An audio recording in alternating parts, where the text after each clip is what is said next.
Good afternoon, everyone. My name is Lynn Singer. I'm Deputy Provost and Vice President for Academic Affairs at Case Western Reserve University. And I'm pleased to welcome you all here today on behalf of Case Western Reserve to launch the Ohio, Western Pennsylvania, and West Virginia Higher Education Recruitment Consortium. Fantastic that you're all here.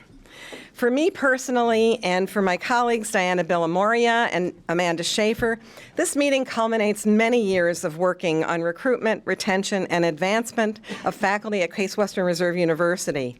First through our National Science Foundation Advance program, and then through our regional National Science Foundation partnership, IDEAL, and many of our IDEAL members are here today. Partner hires have become the norm in universities, no longer the exotic exceptions chronicled a few years ago. In the Midwest, we face challenges competing against the lure of the coasts for academics. Working together to demonstrate the opportunities for careers and a great lifestyle together can do much to combat brain drain and to recruit great people to our colleges and universities. That is what a HERC does, and we have over 39 institutions represented here today to start. Welcome to our sponsors, some of whom you will hear from soon: Carnegie Mellon University, the HERC Consortium at Dayton, the Ohio State University, the Air Force Institute of Technology, Central State University, the University of Akron, the University of Dayton, West Virginia University, and Wright State University, and as well, Nancy Ebersole from the National HERC. And now, I'd like to introduce you to our Provost and Executive Vice President, Bud Bazelak. Bud is a materials engineer, has been at Case Western Reserve for 6 years, having been Dean of Engineering, 5 years, no, seems like 4, right. Having been Dean at the Ohio State University, where some of you probably know him. Bud is a native Ohioan who, while now a provost, sees clearly the need to work regionally to attract the best and brightest faculty and staff to our universities. As chair of our IDEAL Advisory Group, he championed our plans to address these issues with his fellow provosts and administrators. Please join me in welcoming Bud. Thanks, Lynn. Thanks, Lynn. I think, as many of you know, Lynn not only serves as a great deputy provost, but also has been a champion on our campus for many years, long before I arrived, in the advancement of women and minorities in academia, of course, heading up the advanced program and the IDEAL NSF program. And it's made a real impact here on our campus. If you look at particularly around the leadership positions, I was talking to a few of you earlier that today many of our department chairs, including physics, chemistry, and mathematics, and arts and sciences, are all chaired by women, and that really is a result of the great work that Lynn has done and many others. On behalf of Barbara Snyder, who couldn't be here today, our president, I want to welcome you to the campus, and certainly this informational meeting on the Higher Education Recruitment Consortium. We have almost 40 institutions represented, which I think is really great to pull everybody together. We're in the process of, I think, trying to finalize our strategic plan. I'm always wondering just about when it's going to get there. In the next month, literally, and I'm presenting it to the Faculty Senate in a few days. And one of the highest priorities, of course, you've all done strategic plans, you have your overarching goals, your priorities. One of our highest priorities is to really be able to attract, recruit, develop, and enable and sustain, the success of faculty, staff, and of course students. Lynn actually co-chaired with one of the working groups that was called Our People, and that entire working group, of which was only 5 in the entire planning process, was really focused around how do we accomplish that, and it's leading to a number of very important strategies. But we all know that, hiring faculty is really challenging today, and it's also more challenging because, particularly with faculty, it's historically was a regional issue, a national issue, and I think increasingly in certain disciplines, including some of mine, it's becoming more of a global issue, as we're not just competing here with Michigan and Ohio State, but we're competing with organizations and universities in China and Korea and around the world, and I think that is becoming much more of a challenge. So we really have to do everything we can to knock down the barriers to hiring and retaining great people. I was a dean twice, and I was a provost. And one of the most significant challenges we face, I think, institutionally as leaders, relates to dual career couples and the hiring of those folks. It seems like Lynn is in my office once a week almost with, we've got a case here, we've got a situation. It used to be fairly unusual when I began in this leadership as a chair maybe 20 years ago, but today it seems like almost every hire we make, we're dealing with a two-body issue, as we call it, our dual career hire. And it's just really important that somehow we have to figure out how to make that work. And the challenge, as you know, because many of you have experienced, is it's not just the hiring and the recruitment part. It's when you sometimes hire and recruit and then it's retaining, because in many cases, if that partner or spouse does not have a meaningful substantive position, or there's no sense of their career path, it's a temporary hire, for example, then the faculty member you're hiring is always wondering what's going to happen in 4 or 5 years, or what's going to happen as we go through that process. And so it's also an issue of retaining. It's an issue of how do we best support our faculty to be successful without them having that issue hanging over their head as they go forward, which means we have to be able to provide, outstanding opportunities for both parts of that couple hire as we move forward. And that's a challenge, and certainly it's one we're always, dealing with here.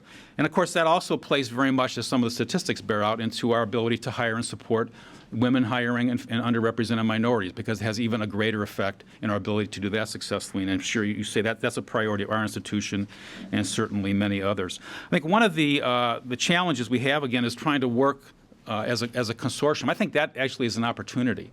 Whereas we always say it's a challenge, it's a problem, it's an issue we've got coming to us from a dean or of college. Now I think we can look at it as an opportunity to certainly bring in a great person to our university, but also support other universities in the region to allow you to bring in great people by teaming up and partnering with these opportunities. And so I look at the HERC certainly as an approach to doing that and working through that. And we look forward to very much working with you as partners as we go forward, working with certainly Ohio State and all the other institutions to try to build those relationships. I also, frankly, feel that if we can do this effectively, it's also going to help us link our universities and partnerships and collaborations in other ways outside of this. You could even envision, for example, the two parts of a partnership at different universities promoting and facilitating collaborations between those, even if they're in different areas and different programs. So I see a lot of upside, in addition to this primary issue that we've talked about of this program. So I'm excited about that. Again, appreciate you being here. Let me now introduce, I've been fortunate, in coming to Case Western to really be able to work with a number of faculty. Diana's over here, sitting over in Moria, certainly Lynn, who are really committed and passionate about promoting and advancing diversity in higher education. And the person I'm going to introduce, Mary Uhas, next. Dr. Mary Uhas is another person equally passionate and equally committed to this area, and she was fortunately someone who worked with me closely at Ohio State. So Mary, you're up.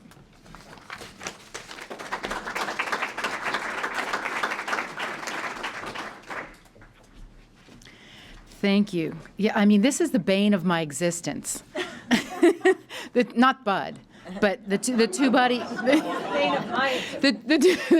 opportunity. I mean, how many times? Bud was the dean when I was the associate dean, and how many times, we tried to work these things on both the recruitment and the retention side. So anyhow, good afternoon. It's great to be here. This is really, honestly, the realization of a lifelong dream for me. I mean, in my career life. And thanks to Case for getting this started. It's something that I've always wanted to do, but I was never in the place, the time, had the platform to realize it. And so here we are. We're pleased to be leading the Central Ohio initiative of the HERC. And we've got lots of people here that are in our little cluster, and they rode the bus with us. So at Ohio State, we have in place our advance office, project CEOs, and that's Comprehensive Equity at Ohio State. We are now in year 6 of an Institutional Transformation Award on a no-cost extension. And Joan Herbers, who's right here, she's the PI of the program, and Samantha Howe is right over there. She is our program director. Our overall theme in our advance grant is transformational leadership, the transformational leadership model. Our signature program is Project Reach. Project Reach is a workshop designed to encourage and offer pathways for academic women to think about being entrepreneurial about their research, especially women in the STEM disciplines. We recently received a Career Life Balance supplement to the Advance Award, like some of the people in this room, and those funds have allowed us to hire Deb Ballin, who is appropriately attired in scarlet in the middle of the room there. And she's launching this initiative at Ohio State. as a one-year contractor. She's actually our program director emerita for our advanced grant. Importantly, we have with us today Kim Lambert, who is, where is Kim? Right there, from the office of, from our Talent Strategy Office in OHR. So this is important that we've got both the academic affairs side and also the human resources side to make this happen. A year ago, Ohio State created within our Office of Research Gender Initiatives in STEM, which I lead, and that's STEM with two M's, the second M being medicine. This office is part of our institutionalization of Project CEOs, our advanced grant.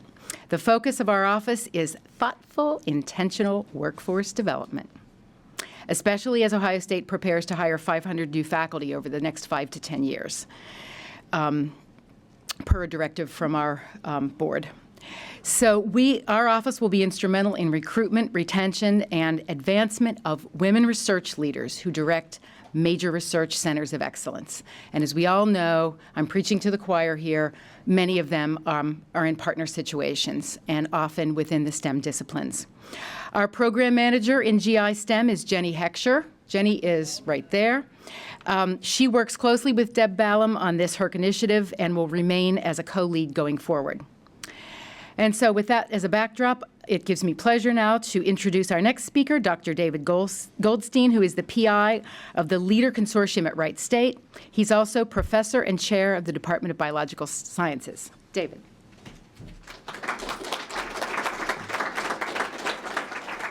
Thanks, Mary, and thanks all for being here. Hi, Steph. She made it. So, like Mary said, I'm the PI on the LEADER Consortium, and LEADER is also an NSF Advanced funded initiative. And this is an unusually structured one where we, from the start, took a consortial regional approach to the objectives of Advanced. So the LEADER Consortium is a combined effort of 4 institutions: Wright State University, Central State University, the Air Force Institute of Technology, and University of Dayton, all of whom are represented in the room here today. And we recognize that Ohio and the Dayton region are rich in academic institutions, and that taking a regional approach to our common issues would probably lead us to solutions that would be greater than the sum of the parts.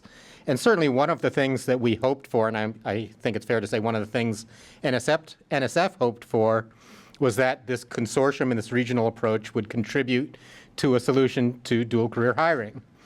And it turns out that that's not been so easy. We have lots of conversations, but I'd say probably what's come out of our 5 years of our consortium, we're at the same place in our advanced grant as Ohio State in our beginning of our 6th no-cost extension year, is lots of conversations and an ever-increasing realization that dual career hiring is critical and unsolved. Each individual institution tries to address it in different ways. Getting traction on a regional approach has been a real challenge. And so this summer, the advanced program put out a call for supplements for career-life balance initiatives. We thought about what to do within that framework. We quickly came to think about the HERC as an idea, and then quickly thereafter discovered what was going on at Case and Ohio State, and got on the phone and joined forces. And so we now have a tri-pronged approach to making this happen, and we in the Dayton region will spearhead the effort to bring the schools of southwestern Ohio region into the HERC. And I think a number of the schools are represented here today, and I think on the heels of this meeting, we'll be hitting the road and getting as many additional schools into the project as we can. And so I'm just my own department is fully 1/3 couples with spousal biology PhDs. It's something I deal with personally all the time. So I'm really excited about this, and I'm looking forward to seeing it move forward. And so I think we're back to Lynn then for that. So.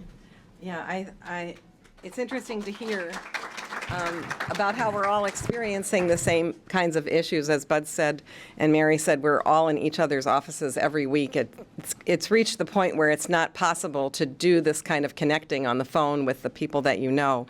And we do have such a rich environment for the ability for people to have careers, for their partners to have careers, and not to have them come, as Bud said, and feel that they don't really have a future here, because then they start looking elsewhere immediately to think about the future. So I'm going to introduce Amanda Schaefer, whom you all, probably the one person here everyone is totally connected with at this point. And this meeting would not have occurred had we not had Amanda on board, who's done an incredible job of organizing. It's not like you're that easy to organize, people. It's been really hard. And Amanda joined us originally as part of the Advanced Institutional Transformation Grant that we had. She was project director of the IDEAL program. And now we did not have the ability to do this until Bud allowed us to begin a true office for faculty development, and Amanda is the director, brand new director of our Office of Faculty Development, and having a HERC was really one of the first priorities, and I think she's just done a magnificent job bringing you all together. We're delighted to have you here, and Amanda, take it away.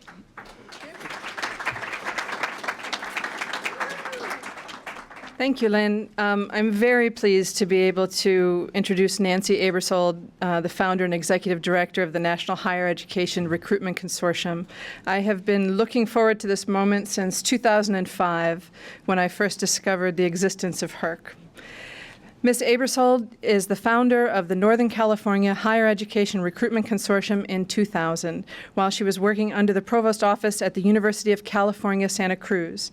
She currently serves as the executive director of the central office of the Higher Education Recruitment Consortium, which is now a consortium of over 600 U.S. colleges, universities, teaching hospitals, research labs, and affiliated organizations. She has been recognized as an expert in the dual career field and has spoken widely at professional conferences, to authors, and to the media on the topic. She's been interviewed for influential research studies on dual career issues in the academy, including Lisa Wolf-Wendel's The Two-Body Problem, Dual Career Couple Hiring Practices in Higher Education. We just had the privilege of having Dr. Wolf-Wendel here visiting CASE talking about her book a few weeks ago. Nancy was also interviewed for articles which have appeared in the New York Times, San Francisco Chronicle, and the Boston Globe, and she was also featured in a story about dual career issues in the Academy for NPR's nationally syndicated Marketplace program. Her work with HERC has broken new ground in the dual career field and provides a tangible resource to the HERC member campuses, as well as to the talented and diverse faculty, staff, and administrators that the campuses seek to attract and retain. Please help me welcome Nancy Aebersold.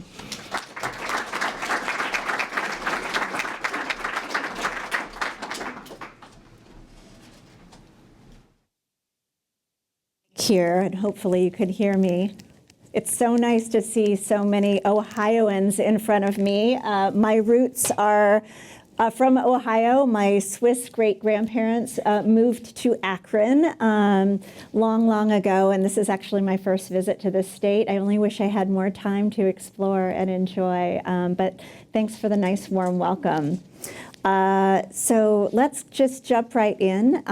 One thing I should mention to begin with is Amanda is putting together a great web portal where you'll be able to download this PowerPoint presentation and other materials that will be referred to throughout today. So you can also forward them to colleagues who weren't able to attend with you. And I sincerely like to thank Case Western for being today's host of the meeting and for really playing an incredible leading role in getting things kicked off and off the ground. This is one of the larger regional HERC meetings that I've attended recently, so I thank you all for taking the time to come and participate and learn a bit more. And I'd also like to thank these core co-founding institutions. There's one missing, I've been informed, which is Central State University. And all of the institutions here listed are on board. So you already have a HERC. They've learned enough about what HERC's about through conversations with Amanda and with Jenny. I'm gonna do your name in injustice.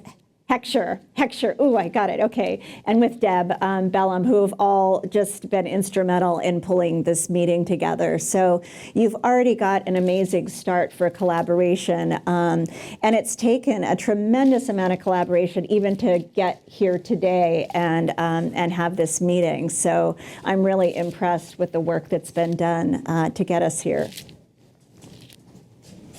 So what are we going to talk about today? I'm going to make you do some introductions. They're going to have to be quick because we have so many more attendees than we initially expected. But I think this is an important part of just understanding who's in the room and what they're concerned about in terms of recruitment and retention. I'm going to give you a lot of information about HERC, what it is, what member benefits are available. And we'll also do a brief demo of the HERC website. One of the most visible aspects and tangible aspects of the HERC program to future faculty, future staff, job seekers who want to work in higher ed, and to the member institutions are the websites. And so it'll be one of the things that your region will be building specific to this area. And I want you to get a peek at exactly what's available on the site. We'll also talk about timeline and next steps for getting your HERC established. You're at a really great time right now because you will be launched before next year's academic season when all the faculty jobs are posted. So it's just, you're perfectly timed to get this up and running really, really nicely as an organization. And we've got plenty of time for Q&A. And I'd also just like to invite you, if there's an area that I'm covering that you have a burning question about, don't hesitate to raise your hand. I'm happy to take questions and, in fact, would like it. Otherwise, you'll just hear me talking for 2.5 hours. And so do interject with questions if you have them, but we also have time reserved on the agenda for Q&A and discussion about moving forward with the HERC. So great. So for participant introductions, I'll ask you to keep it quick, but it'd be really helpful to know your name, your title and role at your institution itself, and then what inspired you to come learn about HERC. And then if you could describe one or two of your top faculty and or staff recruitment challenges. So why don't we start at this table right here? Pat Donnelly, Associate Provost for Faculty and Administrative Affairs at the University of Dayton. I've been involved with the LEADER Consortium program down in the Dayton area for the last few years, which is how I heard about the HERC. And one of my key jobs is faculty recruitment, faculty hiring issues, and so I'm fully aware of all the issues that Bud has already talked about and trying to get people to come to Dayton, to come to Ohio, particularly those who have roots on the coast. Good afternoon. Tom Bennett, Director of Employer Relations and Talent Attraction for organization Global Cleveland, which is focused on regional economic development issues focused on talent and trying to determine ways to attract and retain people to the region. So excited to learn more that this is a common pain point not only in Northeast Ohio but across the country. I'm John Zipp, Senior Associate Dean in Arts and Sciences at the University of Akron. And part of my job is faculty affairs. And just to give you a sense, in the past 2 years, we've hired about 50 faculty in arts and sciences. And in each year, we're getting more and more requests for dual partner hires. And we're not institutionally well suited to handle that. And so this is a great opportunity. I think I've read that Duke in North Carolina did a similar thing some years ago, and I've been interested in this for a number of years. So thanks for inviting us. Great. I'm Chan Mida. I'm the Dean of Arts and Science at the University of Akron. And I rely a lot on John because he deals with all the hiring of the faculty here. We have about 320 faculty. We hired 50. Probably we're in the process of recruiting 30 more. I just heard you that we hired 3 faculty last year, and their spouses don't have the job, and now they are looking for the job together and want to retain them here. So this will be very helpful to us to learn what we can do together. Good afternoon, Sheldon Rice at the University of Akron, Associate Dean. I guess what inspired me is my Executive Dean and Associate Provost contacted me last week and asked me to attend this meeting. I also serve on a lot of search committees for hiring faculty as well as staff, so great interest in this meeting today. Thank you. Diana Bellamoria, faculty member in our organizational behavior department, and inspired to be here by my wonderful colleagues Bud and Len and Amanda, Marilyn, and others as well. Rob Hartman, Ohio Christian University. I'm the chief financial officer there, and in our relatively small university compared to you guys, that means I'm the de facto human resource chief as well. So I'm always challenged. We are south of the Ohio State University, about 35, 40 minutes. So getting people to want to go south of Columbus is a real challenge. And I want to learn as much from experienced colleagues from larger universities like yours that I can to hire and recruit quality people and make them maybe want to enjoy the country life just a wee bit. Eh? Becca Ferguson, Chief Human Resource Officer for Bowling Green State University, and though we're not as close to the Ohio State University, we're also situated a little more rurally and therefore have additional challenges, much like you do. And I was inspired by Julie, my colleague, who was a great way to get over and learn about something we've been dealing with for years and years and years and a different way to do it. So thank you. I'm Julie Barnes. I'm the Executive Associate Dean of the College of Arts and Sciences at Bowling Green State University.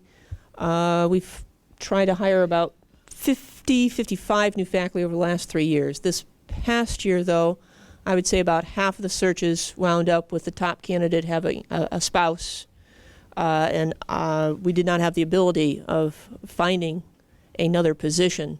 So I would say about a third of our searches either crashed or we lost the top candidate because we could not accommodate that request. I'm Jenny Hexter. I've been introduced, so I'll keep this really brief. But I'm at The Ohio State University in the Office of Gender Initiatives in STEM, and very passionate about HERC and about women in diversity and leadership. And it's also my job, which I really like. So, thank you. Thank you very much. My name is Deanne Snavely. I'm the Dean of Natural Sciences and Mathematics at Indiana University of Pennsylvania. See, there are two other institutions here from Pennsylvania, so that's great. I also bring greetings from my provost who wanted to come and was unable to come, Dr. Tim Moreland, and he's very interested in this initiative, so that's great. I also am a representative from the PASHE, the schools in western Pennsylvania in PASHE, and we have an interest in becoming a member of this group. So I know I've already got that. I can bring that on board. I'd like to say that I was, many, many years ago, maybe one of the original dual career faculty families at Bowling Green State University, where myself and my husband were hired in the chemistry department. So there were two positions that were available in the chemistry department. We managed to land them. It was good for us. Miracle. Thank you. My name is Robin Piancari. I'm from Robert Morris University outside of Pittsburgh, Pennsylvania. And I work in the HR department, and our president, Dr. DeLomo, is very involved in recruiting and retaining faculty candidates as well. And we've had similar situations where we may have lost a candidate due to not having two positions open. So we're anxious to learn more about HERC and how it can help us recruit. I'm Marla Bradford. I am a senior employment recruiter from Duquesne University.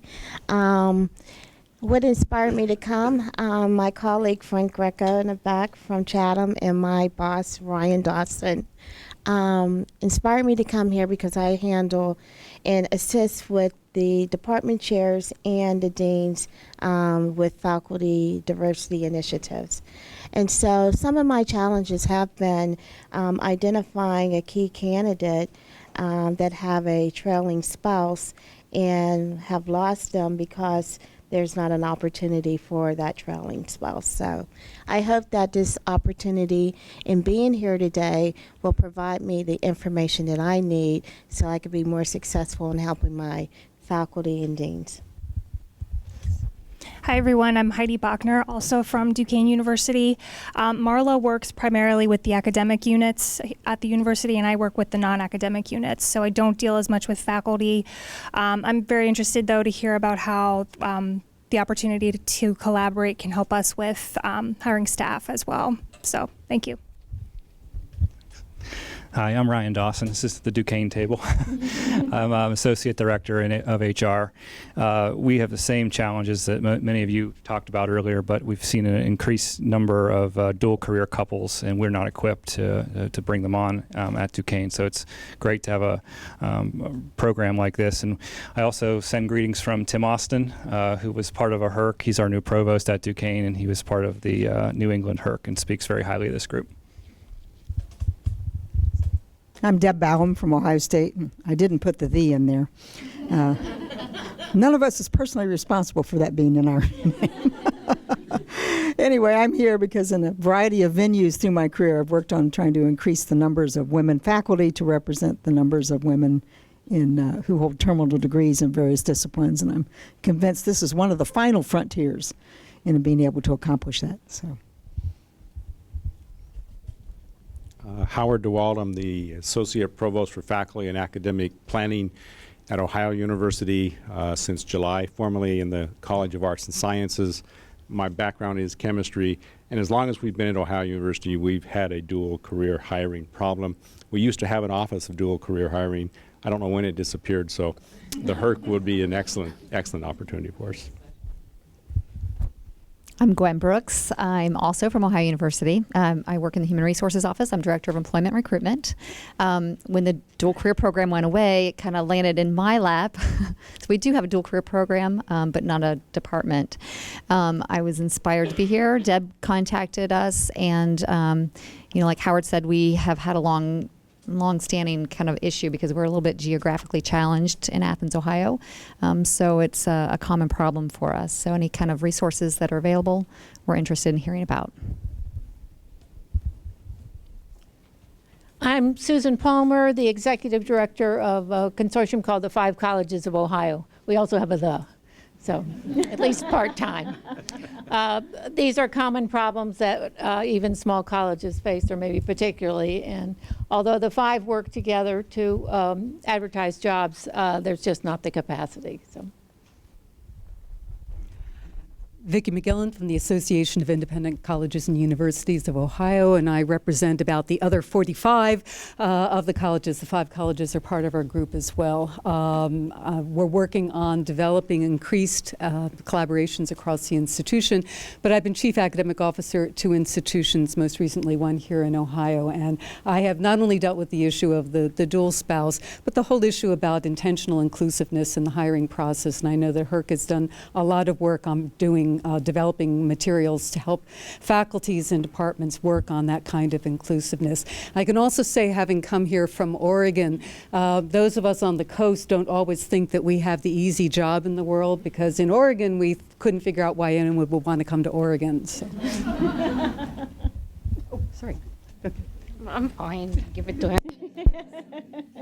Hi, my name is Suzanne Selim. I'm the co-PI on Leader Advance in the Dayton area, and also the Chair of Natural Sciences at Central State University. It's the only public, historically black university in the state of Ohio. And we've been growing in the last 8 years since I joined them. And by just common sense, we are hiring dual career, and we have been successful by that. But at one point, we're not going to grow as much as we are doing right now. So I'm joining, so my institute learned the right way, the right venues to, to continue this. But up to now, we've been attracting people with not high salary that other institutes can give them, and they are very accomplished, and I'm very happy with that. Good afternoon. My name was submitted at the 11th hour, so I'm not on the attendance list. But my name is Dan Voss. I'm from Wright State University. I would like to thank Dave Goldstein for the title on my badge, which is Dean Emeritus. I have been a department chair and served for 6 years in the College of Science and Math at Wright State University. And the problem of dual career hires is just a very difficult and challenging problem. And I've had conversations with David about the possibility of being supportive of the efforts related to the Advanced Grant Leader Consortium. And I'm delighted by the prospects of development of HERC and supporting the efforts. Hello, my name is Paul Wolf. I'm the Associate Dean for Academic Affairs at the Air Force Institute of Technology. Part of my portfolio includes faculty recruiting and hiring as well as faculty development. So this activity is important to us in many respects. Being an engineering-only graduate institution poses lots of challenges for us. And as you can imagine, not just females, but underrepresented groups in general are woefully underrepresented, not just in the sciences, but in engineering in particular seems to be hard hit by that fact. And so we're very interested in trying to not only deal with dual spouse issues, but also to increase the pool of available candidates in the engineering disciplines at our institution. I knew about HERC. I've known about it for many years, just through my meanderings on the web and looking up answers to questions about faculty hiring. And of course, one naturally comes across HERC as in that capacity. And then secondly, of course, I'm on the executive committee. I think that's what it's called, the leader program in the Dayton area.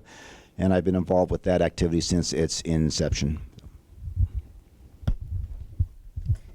Hi, I'm Barb Davis. I'm the Director of HR for Columbus College of Art and Design.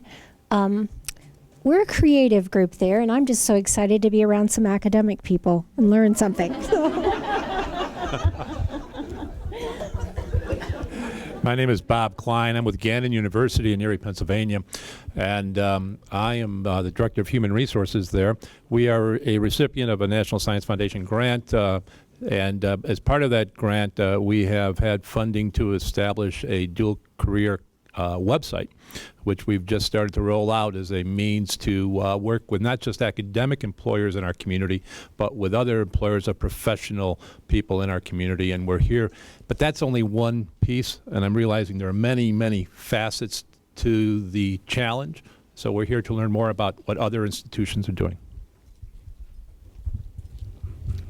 Hi, I'm Sheila Riffle. I'm the HR generalist at Eastern Gateway Community College in Steubenville, Ohio.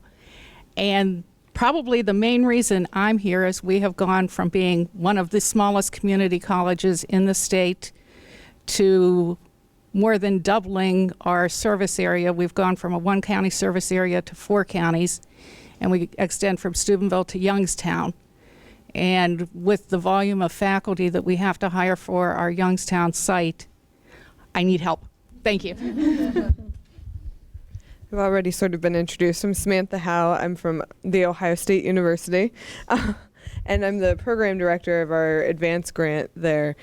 Before that, I worked as a GRA on the grant, and over the 5 years that I've been there, the main problem that we tend to have when it comes to dual career couples is retaining them rather than just getting them. So this is a great opportunity to ensure that we are able to provide services that keep them with us. My name is Paul Eisenstein. I'm the Dean of the School of Arts and Sciences at Otterbein University, which is in a suburb of Columbus, Ohio. I'm also a co-PI on a NSF Advanced IT Catalyst grant. We're spending 2 years collecting data. One of our points of focus on the grant was dual career couples, invisible women, trailing spouses. And so that's one of the ways where some things that we pledged to do as part of our grant happen to come fortuitously together with the announcement of this meeting today, which will make us look good in the eyes of the NSF. And so this is one of the things we're trying to study, and our concerns are the same ones that have been named, already. Hi, I'm Tony King. I'm at Denison University, and I was inspired to come here when my provost and president asked me to come. But I am associate provost with primary responsibility for diversity at Denison, and my top challenge, in addition to some of the things that were mentioned for the smaller colleges that are not in an urban enclave, is massaging the stars into alignment at the department level so that departments are on board and will really help me with, I love your phrasing, intentional inclusion and thoughtful inclusion. When I really want to say, just get on board, people. It's happening, and it is a path to excellence to have the best faculty across all identities. But once I do that, I definitely do not want to lose those faculty who are interested in coming to the liberal arts campus because they have a partner who is also seeking employment, and we have no resources for them.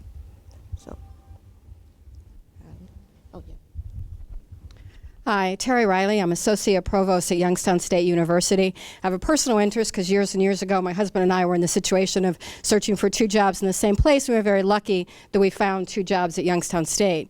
I was asked to come by my provost, but recently we faced a number of problems with our faculty leaving because their spouses were not able to find jobs in the area. So we're definitely interested in how we can deal with this.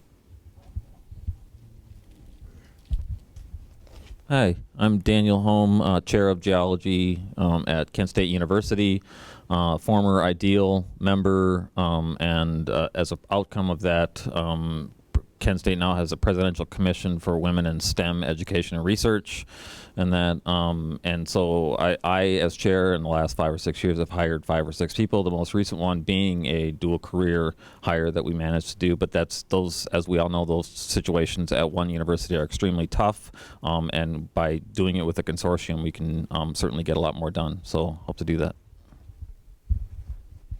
Hi, my name is Jared Tudor. I'm Director of Paralegal Studies at Kent State University, but this year I'm serving in the Provost's office as Provost Fellow, working principally on personnel issues. I've been asked by Vice President Joe Vitale to attend, and this is very exciting for me because my wife, Jackie, teaches biology at OU Lancaster, so I understand the issue we're talking about. And I was a student of Ded Ballum's in the spring of 1991 in Finance 510, right?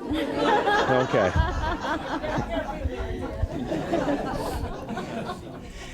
Hi, everybody. My name is Jeff Hauser. I'm the Director of Recruiting and Staffing at Carnegie Mellon University in Pittsburgh.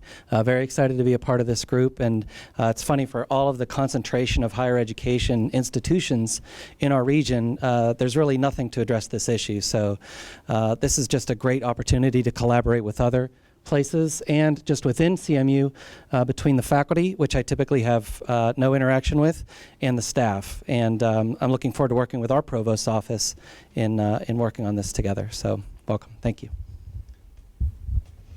Hi, good afternoon. My name is Michelle Arnold. I'm from Columbus State Community College. We're located in downtown Columbus, and I am here at the invitation of our Senior Vice President of Academic Affairs. One of my roles is to work as a liaison to our HR office. And we've kind of been in a little bit of a hiring freeze with faculty, but that's probably about to change coming up in this next recruiting season. So we're very interested in finding out how we can find top quality candidates to bring to our campus. Good afternoon. I'm Nick Santilli. I'm the Vice President for Academic and Student Affairs at Notre Dame College in South Euclid, which is an eastern suburb here. One of the reasons why I came here is that I hire and am responsible for hiring faculty, academic staff, and student affairs staff. So I have cut across all these areas, and coming here to network and meet people to talk about possibilities if individuals are looking for a small liberal arts college on the east side to work. So thank you. Good afternoon. My name is Chris Nurse. I'm the Director of Human Resources at the University of Rio Grande and Rio Grande Community College. We're actually the only institution in the country of its kind in the fact that we have a private university and public university all in the same institution. We're located in very rural southeastern Ohio, so that's our biggest challenge is recruiting quality talent to the region. So I'm glad to be here. Hello, my name's Lauren Bowen, and I'm an Associate Academic Vice President at John Carroll University, which is also an eastern suburb of Cleveland. My portfolio includes faculty diversity and working with academic departments to encourage them to diversify, which is much of the reason I'm here today. And of course, part of that for me is trying to recruit and retain dual career couples as well. Hi, I'm Frank Greco. I'm Assistant Vice President of Chatham University in Pittsburgh. I got here late, so I didn't get a seat at the Duquesne table, so I'm any case. But why did I guess I was inspired to come here because of the fact that sometimes you feel like an island, and then you don't know where to reach out to. As a smaller university, and you have these challenges of recruiting a diverse population, we do get the challenges when we have dual career partners coming in, and one comes in, everyone likes that person, and then at the end, we couldn't find a job for the partner. So reaching out to my colleagues in the Pittsburgh area would be a great resource for us, and we can help each other go through these challenges and work toward our goals of becoming more diverse. Hello, everyone. My name is Jianping Zhu. I'm the Senior Vice Provost for Academic Affairs and Faculty Affairs at the Cleveland State University. We are no exception. I have heard the many challenges you all have mentioned. And for us in faculty recruiting, particularly in some of the STEM areas, we have the two-body problem, as well as the diversity in both of gender and ethnicity. So the reason for me to come here is to see if we could work together to find a solution to those problems. Thank you. Hi, I'm Lee Gill, Chief Diversity Officer at the University of Akron, Ohio. And quite frankly, in so many ways, we have this as an informal process where you have friends and colleagues at other institutions, but to formalize it and institutionalize it where it's ongoing is what I'm glad to see, and looking forward to working with everyone. Good afternoon. I'm Jana Hallwick. I'm Vice President for Academic Affairs at Lake Erie College in Painesville, Ohio. And as a small liberal arts school, we face some of the very same challenges that all of you are facing. We are looking to increase diversity, and while we are always interested in innovative and creative solutions to our resource challenges, I'm also very interested in ones that are rational and organized. And this fits that bill, so I'm looking forward to learning more today. I'm Jennifer Collis. I am also from Lake Erie College, and I am the Associate VP for Academic Affairs. Good afternoon. I'm Sandy McKnight, the Associate Vice President of Faculty Affairs and Professional Development at Cuyahoga Community College. I'm not on the list, but I'm actually here representing Dr. Michael Scope, who serves as our campus president at Metro Campus at Cuyahoga Community College. And part of my role is really to serve as the liaison with my HR colleagues to ensure that we have a very diverse, rich pool of candidates. So I am certainly inspired to be here to learn as much as I can. Good afternoon, everyone. My name is Megan Williams. I am a Human Resources Manager with Cuyahoga Community College. Great opportunity to learn about some of the challenges that you all face, and as well as our institution as well for recruitment. So just a really great opportunity to be able to tackle some of those challenges. Good afternoon. I'm Chris Sport. I'm the Executive Director of HR Operations and Employee Services for Cuyahoga Community College. And along with Megan and Sandy, my team is actually responsible for all of the recruiting, the onboarding. And with the faculty, we work a lot with Sandy's office, and we're having the same issues that everybody else in this room is having. Seems like we're looking for a tenure track faculty every day. And I can't seem to find any. So we're just here to actually kind of do some networking, sharing of ideas, and looking forward to being able to reach out to some other colleagues as resources to us. Hi, I'm Joyce Babiak. I'm Acting Dean of Arts and Sciences at Oberlin College, and two things drew me here. One was the opportunity to get to know so many people who work in higher ed in this region. I don't recall having such an opportunity, so I was pretty excited about that. And then the dual career couple is definitely the big issue for us. My name is Stephanie Goodwin. I'm the program director for the HERC Consortium in Dayton, Ohio. So we have a "the" as well. I am here in my role to support our 4 institutions and with the support from NSF and our supplemental funding to collaborate with Ohio State and Case Western in implementing the HERC. So very excited about this opportunity. My name is Jesse Drucker. I'm the Assistant Vice President and Chief Human Resources Officer at Cleveland State University. My first introduction to HERC was at the University of California, San Francisco. And I was very impressed, and I used HERC in my own personal job searches. So I've been on both ends of the spectrum.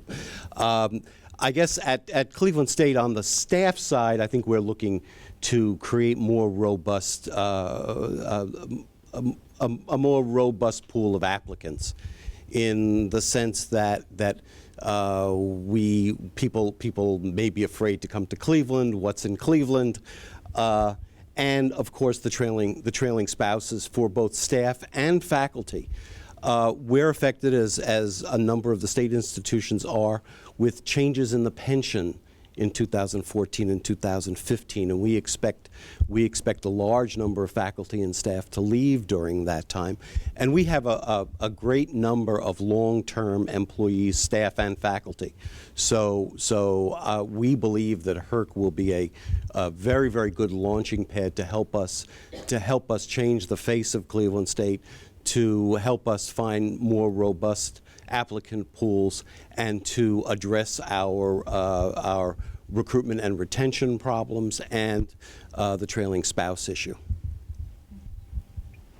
Hello, I'm Stacy Monroe. I'm the Director for Recruitment and Employment Services at Cleveland State University.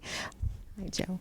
And the first time that I heard about HERC was from Joe Vitale from Kent State. And we've been part of somewhat sharing jobs and things like that informally over the past few years. And so Jesse has invited me to this meeting so that we can learn more about formalizing our contribution and the sharing of information amongst our colleagues. Well, good afternoon. I'm Kimberly Barrett, and I'm Vice President for Multicultural Affairs and Community Engagement at Wright State University.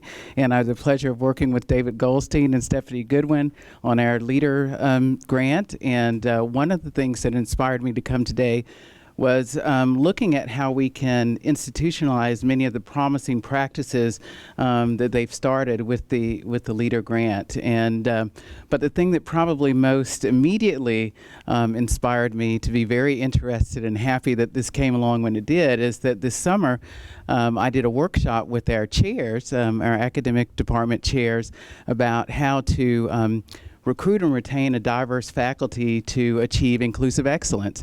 And during the discussion section, I made a commitment to take our dual career hiring policy from draft form to actually implementation. And so this is really a tool, I think, that'll help me do that. So it's come along at a good time for me. So thank you. Hi, I'm Karen Muir, and I'm from Columbus State Community College. I'm an Associate Vice President of Academic Affairs. I think we have way too long titles. Basically, that means I do whatever the Senior Vice President of Academic Affairs tells me to do. And in fact, he was inspired by Deb to have someone attend this meeting, and like Michelle, I was invited to do that. And I think this is a really good opportunity.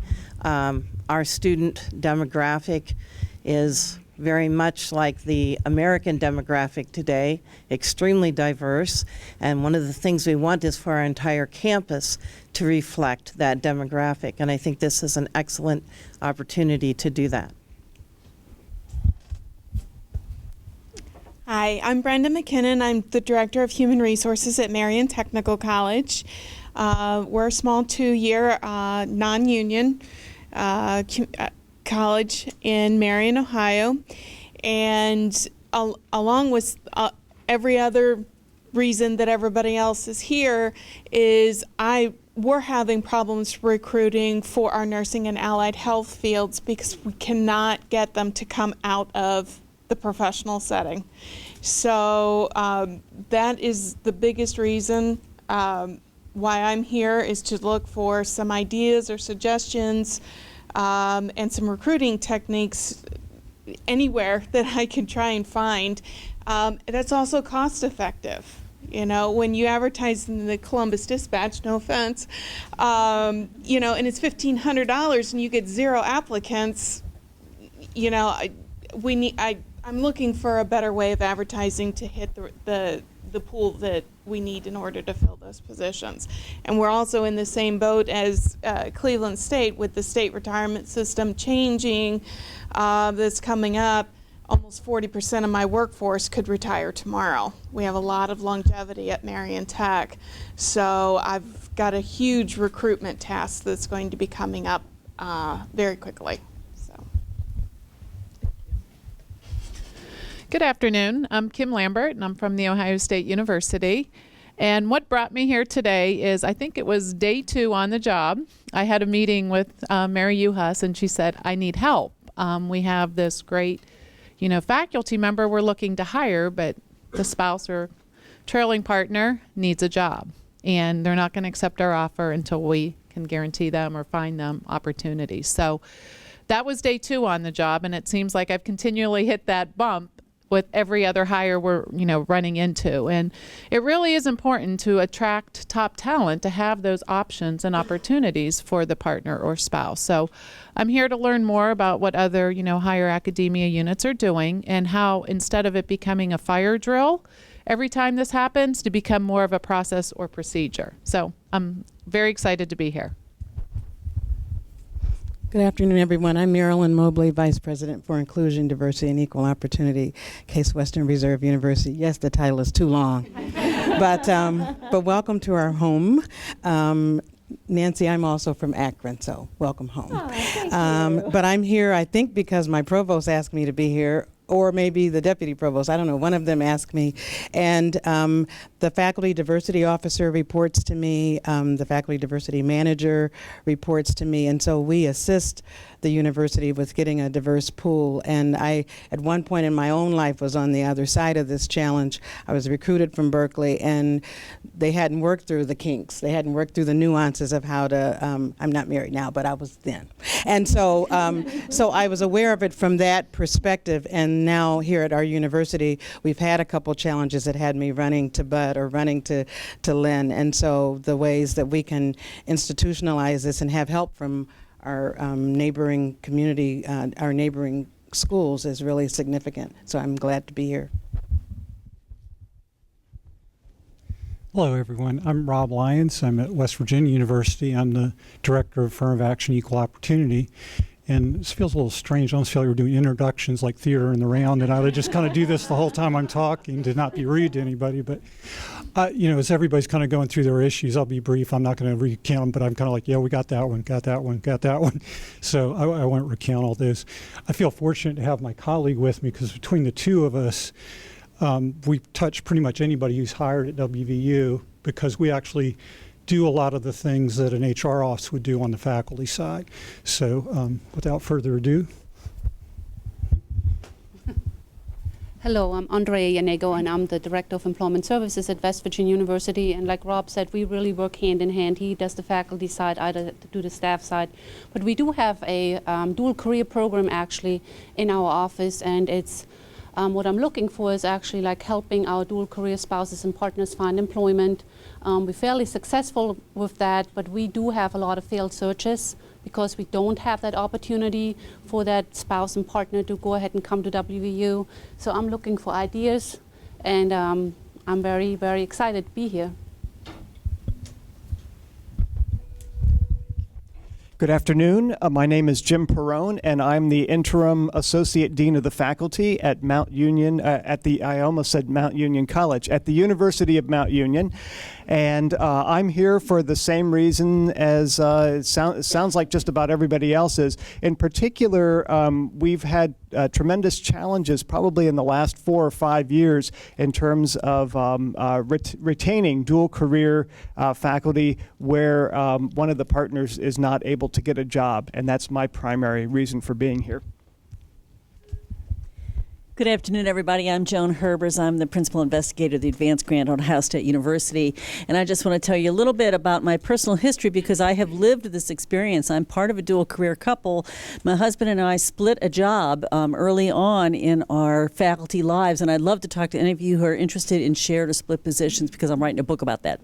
But, but one of the reasons we left that institution was because they refused to increase our FTE beyond the 50% that we had originally negotiated. So I think it is a retention issue as well as a recruitment issue.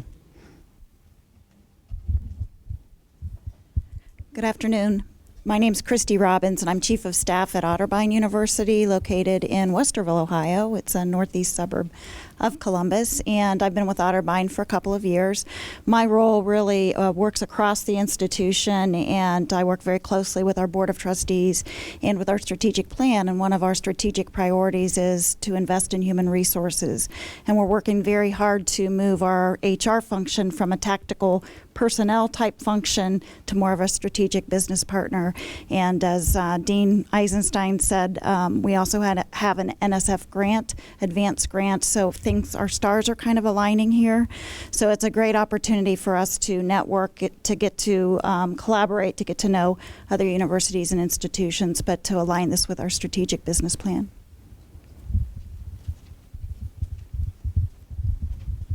Good afternoon. My name is Karma Toper, and I'm the Director of Human Resources here at Case Western Reserve University. And I was invited here by the Vice President of Human Resources, so I'm representing our office. I think I can echo some of the same challenges that everyone here is sharing in the room, and I'm just looking to learn more to better handle some of the trailing spouses that come along with our jobs. Thank you. Hello, my name is Joe Vitale. I'm Interim Vice President for Human Resources at Kent State, and I'm very excited to be here to learn more about what we can do to move forward. I know that Stacy and Karma and I, and back then I think it was Gaston Reynoso from Akron, had formed what we called a college university recruitment enterprise. And actually we did a lot of research on HERCs back in 2008, I think, around that time period. But it was a loosely structured endeavor. It mainly engaged with human resources professionals at 9 universities and colleges, both public, private, 4 and 2 year here in Northeast Ohio. And I think that what really limited our success was the structured formality, you know, of what we're learning about here today. And because when no one's in charge of it, no one's in charge of it. And so we're hoping this is going to be, obviously, and it looks like it will, and certainly the success HERC's had nationally, it'll be a lot different than that. So we're very excited. So thank you for the invite. I'm Geraldine Hayes Nelson, and I wear a different role. I work with Joe Vitale. I used to be on the other side. So for 17 years, I served as an associate dean. And I'm here because I'm representing the affinity groups. And I say that because I am the president of our Pan-African Faculty Staff Association at Kent State University. I work closely with our Latino. And for me, it's about a systematic change in the culture of the academy. I hear we talk about recruitment and the retention, but until we begin to look at the culture and what we set out there, I believe that we can continue to recruit and talk about retention. So to me, it goes beyond that. It goes beyond having the conversation and talking. And so what Joe Vitale decided to do is to bring me in to work with him. And I say that because many times when, being the only one, you get to be on a lot of search committees, am I correct? And so sometimes on search committee members behave in a way that's sometimes not so becoming. And so I would have a call to HR or to affirmative action, which was where Joe was at. Also with our employees and with individuals, not just at my particular institution, because those affinity groups, we do have connections, we do have relationships, and so we are able to talk and discuss that. So I'm hoping, I'm here is that we will look for a systematic change within the academy. We can no longer afford to do business as usual, and so we have to look at how we can really create a change in the culture so that we're more supportive and stop the revolving door and the brain drain. So that's the reason why I'm here. And I do outreach for human resources. I work in HR.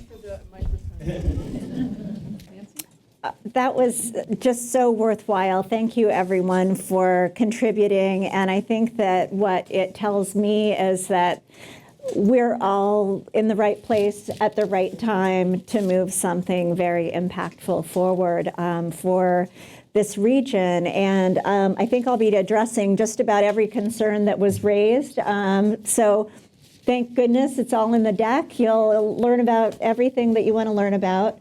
And I'm also just really struck, too, by the diversity of both the types of campuses and organizations that are represented here and the types of positions that you hold. And I think that that is one of the things that's incredibly powerful about HERC. I even heard that reflected in some of the comments of just the opportunity to get together and share ideas and information with people who care about recruitment and retention issues for faculty, staff, and executives. So, I mean, just the fact of this meeting occurring and such large participation happening, I think is a wonderful thing and something that you will reap the benefits of as you form a HERC. So thank you all for sharing.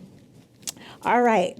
So let's dive into a few things. So it sounds like this group knows a lot about dual career issues, and sometimes I need to give a really basic definition, but it sounds like you know what the concept is. One of the largest studies was done by Stanford's Clayman Institute a few years back. They surveyed about 9,000 full-time faculty from 13 of the leading research universities around the country. And they found that 72% of full-time faculty have employed partners and that 36% have academic partners. So this isn't an issue that we can ignore as higher ed employers.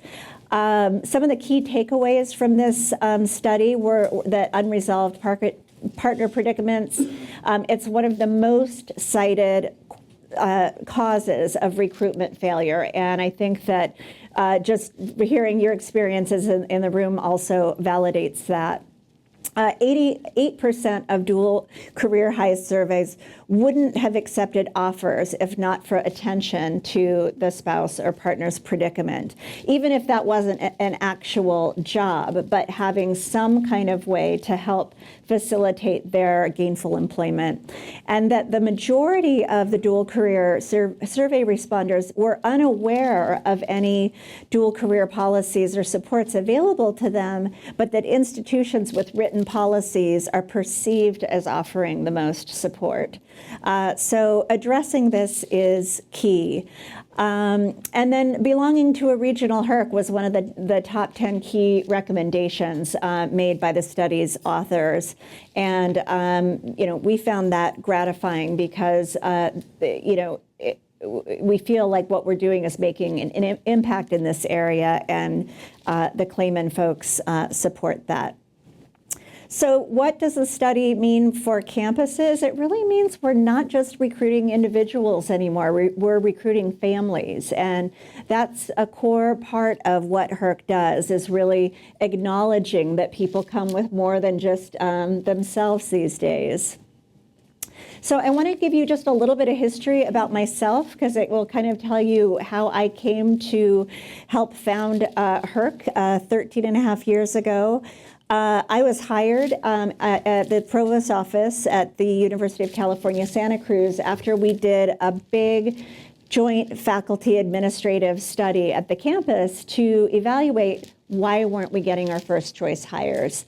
And they thought, well, cost of living, we don't have a very good child care program, geographically isolated. No, by far the top reason was unable to provide dual career options. And so they decided to establish a dual career office, and I was brought in to sort of start it from scratch. And as soon as I was on the ground, I realized oh my God, how am I going to do? What am I going to do? During that time, I assisted 147 dual career spouses and partners. They were in 36 states, 9 countries. They were in 97 different fields. 58% were academics and 42% were non-academic professionals. So really diverse group of people, but they all had one thing in common, and they wanted options, and they wanted them now, or in some cases yesterday, and that's a really difficult thing. It's the fire drill. Who said fire drill process to it? Yeah, you don't want to have to go into fire drill mode every time this comes up. You want to have a process and a way to be effective. So I started thinking about it and thought, we need to collaborate. We can't do this in isolation. There's simply no way that our single institution can invent positions that are going to satisfy all of the needs of our dual career partners that are coming to campus. And because the largest percentage were seeking academic positions, and even in those who are seeking positions outside of colleges and universities, they had transferable skills. They weren't opposed to the idea of being a financial analyst in higher ed or being an attorney in higher ed, and sometimes just needed to know that those kind of positions existed. So collaboration was the key. So 13 years ago, our provost office and myself had a meeting very similar to this, not as big as this, because we only had 19 campuses represented, but they were invited. These were all Bay Area institutions, the University of California campuses, our community colleges, our privates like Stanford and Santa Clara, our community and technical colleges. We're all invited to say, how might we work together to leverage our collective, is there a collective interest in this? And there was. We basically went around the table, similar to how we did today, and there was universal interest and excitement in doing something.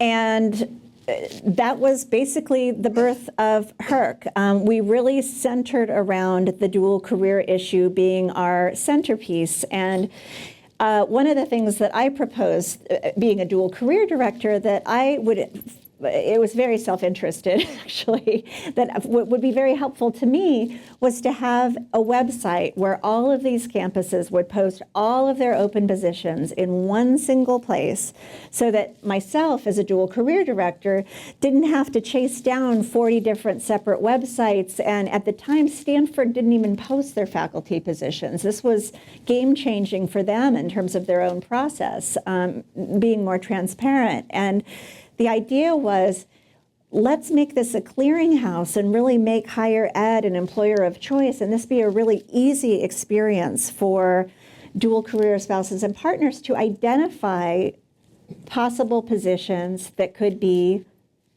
in their field. And within the first few months, we had our first success. That's me back in 2001 with our then chancellor. And Dr. Andre Willis, he was at Princeton in the Divinity School. We wanted his wife so badly in our American Studies program. Her name's Tricia Rose. She's a total superstar in her field. And we were able to get her because we were able to use the HERC network, which we had formalized at that time, by getting Andre a tenure track job through the HERC at a community college. He would have never considered a community college job. He didn't even know that California had a very robust community college system. And he got a job that he loved, and they were in the area for a while. They're back on the East Coast now. But this was a very important initial success for the organization. So because I can't bring all my colleagues around with me to share experiences about what HERC's been like for them, I have a few little videos to kind of liven things up. This is Elizabeth Ann Carvana. She's the Assistant Provost for Faculty Development and Diversity at Harvard. Harvard is the lead institution for the New England HERC, one of our larger HERCs in the network.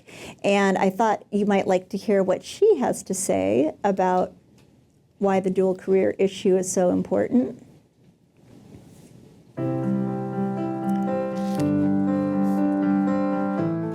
The vast majority of faculty are partnered with people in the workforce, people in careers. Many of them are in academic careers, particularly women and women in the STEM disciplines, which is science, technology, engineering, and mathematics, because academics meet in graduate school, they meet in postdoctoral fellowships, they meet working in labs many hours a day, every day. And so that's where they partner and couple. So when they go on the job market, they're often coming with a partner either who works who works in a career, and in many cases in an academic career. So we, in faculty recruitment, we're no longer just recruiting an individual, we're really recruiting a family. And so we have to address all the related issues to bring somebody to our academic community seamlessly, happily, and effectively.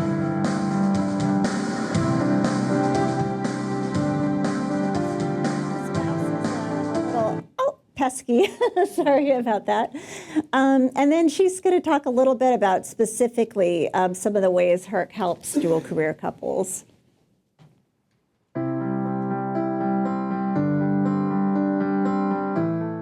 The nice thing about HERC is that we have, there's the huge jobs database, but job seekers can go in and register as dual career partners to do dual career searches. So two people can be searching for jobs within a commutable distance within the same area. And it's tied together. The technology can tie the search together. So both people within the couple can see what opportunities might be good for them, both of them as a couple. So, there's the sort of technological, logistical aspect, but it's also this, in New England, this network of colleagues that are working on faculty and administrative recruitment within higher education. So we share information, share CVs and resumes, help each other in terms of getting our job seekers in front of, in meetings and having conversations with people that are hiring and that where there might be a good fit. And also in terms of career exploration, helping people through our network, helping our job seekers to have a better understanding of what it's like to work at an institution, what it's like to work within a specific department or a specific career field, whether it's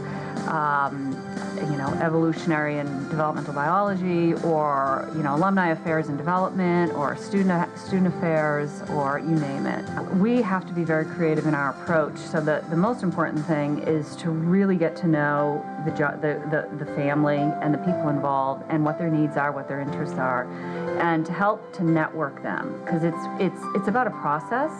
And so it's not about placement so much as it is about career development and partnering with this family and these people, our faculty and their family, particularly their dual career partners and spouses, to help them within their career development process. So you have to establish trust, and you have to establish a partnership, really, in which we work together, and whatever it takes. So often it's helping the dual career partner or spouse look for a job, either an academic position or an administrative position within higher ed, or sometimes it's within industry. The nice thing about HERC is because so often we cannot find a relevant fit at the right time for our dual career partners and spouses at our own institution, we have the jobs database of, in New England, about 65 schools and colleges, labs, research institutes, medical hospitals that are in our membership. So we can mine those open positions. But even beyond that, I've established professional contacts. So I can call people at other schools to help to get my job seeker in front of the right people to learn more about what this line of work is like, what the office is like that they're interested in working in, scheduling informational interviews and meetings, and really helping them to grow their own professional network in the area, which is ultimately the most powerful tool to finding the right job. Thank you, Elizabeth. She's a great colleague and a big supporter of HERC, and has really tapped into the network in the New England region to help faculty that she works on bringing into Harvard. So there might be the question, why not go it alone? One campus might be able to offer a few job options at best. Many campuses can offer many more options, and that really solved the need for options. And that was something that was crucial for me way back when HERC was just being founded, is that we provide as many good options within a commutable distance as possible. So the now need, we solved that by setting up this website. We developed the website technology. It was during early days of online recruiting when this was happening. Monster Career Builder had just launched, and newspapers were just starting to have an online presence for job boards. And so we really liked the idea of having this be really specifically higher ed focused, and for members to be able to post all of their jobs, because right now, there are commercial higher ed sites out there, but institutions can't afford necessarily to post all of their jobs. And so when a candidate goes and looks in a region, they're only seeing a few select positions, maybe all the institutions aren't participating. And the thing that we do with HERC is have the most comprehensive list of open positions within a given region. So how does diversity play into HERC? Why is that a part of our mission, which it is, equally as important as dual career? When we went around the room at that initial meeting, the other top need was increasing the diversity of our applicant pools so that they better reflect what our students look like. And the founding consortium members thought HERC could also play an important role in that respect. And it was an issue that crossed all different institutional types. For instance, some of our community college members, the dual career issue wasn't quite as critical for them because the type of recruiting they were doing was maybe more regionally based. And so people weren't having to move from all the way across the country. But certainly they were interested in diversifying faculty and also just the name recognition of being with all these institutions as well.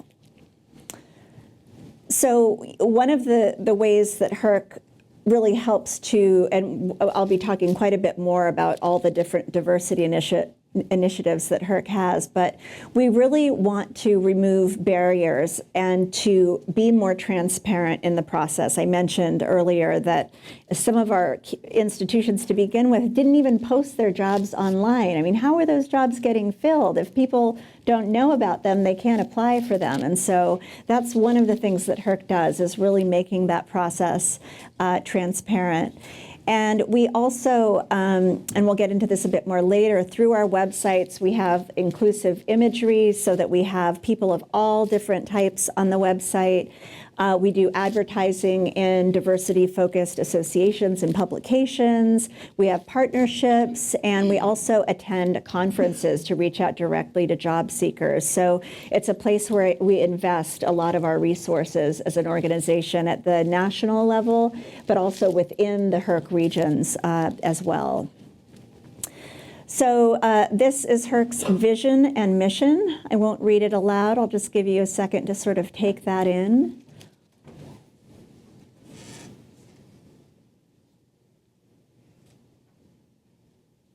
Probably fast readers. And I'd just like to share with you a few thoughts from another HERC member. Lorraine Goff-Rush is the Assistant Vice Chancellor for Human Resources at Washington University in St. Louis. And she talks a bit about the benefits of attracting diverse applicant pools.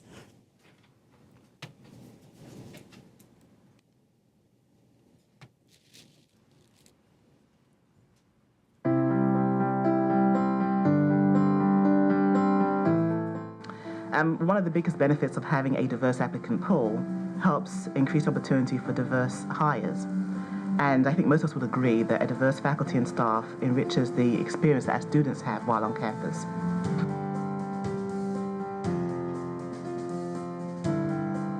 It increases the visibility of our positions. So when we put our jobs on our website, they go onto the St. Louis Regional HERC website. That feeds to the national website, and then additional websites as well. So it increases the visibility of our positions. It reinforces our commitment to diversity. And it helps us build a larger higher ed network. So when we have dual career opportunities, we have people that we can call directly to try to help find solutions to some of the challenges that we're facing.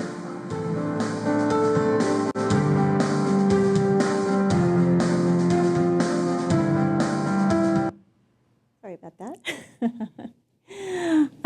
And just another thought, this is Mary Harvey. She's the Associate Provost for Program Development at the University of Chicago. They're the lead institution for the HERC in that area. And Mary's actually chair of the Central HERC Advisory Board, and I think just speaks so well on this topic.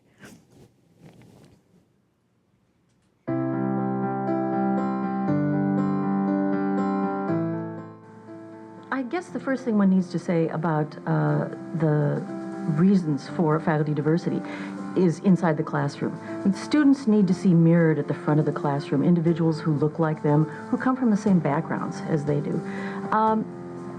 You know, this provides the kinds of models, this provides the kind of inspiration. They can believe, I can be there, I can be at the front of the classroom someday, or I can achieve thought leadership in whatever profession I want to go into. So that's really important for students.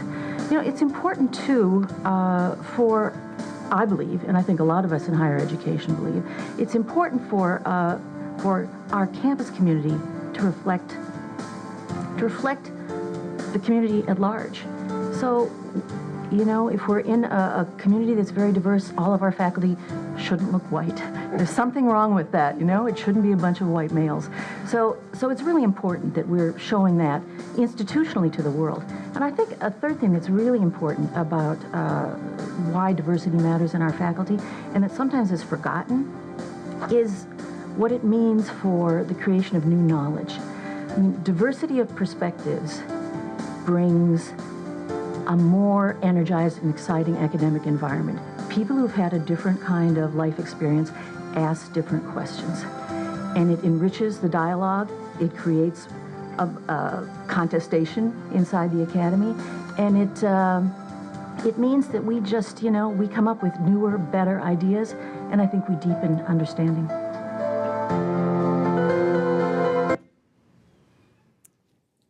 Well said, Mary. Thank you. So let me kind of give you a picture of where we are today. So, you know, 13 years ago, we were 19 campuses in Northern California doing something we thought was pretty cool.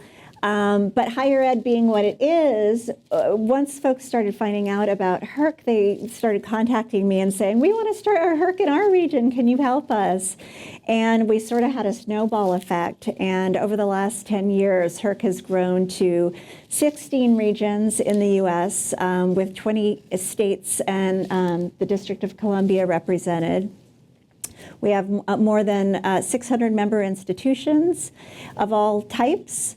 And membership in HERC is at the institutional level. So a member institution joins, and then as many folks from the campus who would like to participate in events and webinars and the other activities associated with HERC can. And typically member representatives include all the folks who are here in this room. So you got the right people here. And the websites are a very highly visible member benefit. And this is a map. The dark blue shows the regions where there are currently HERCs, and there are HERCs in development in Georgia, in Tennessee, and here. And those are the years in which the various HERCs popped up around the country, just to give you a feel.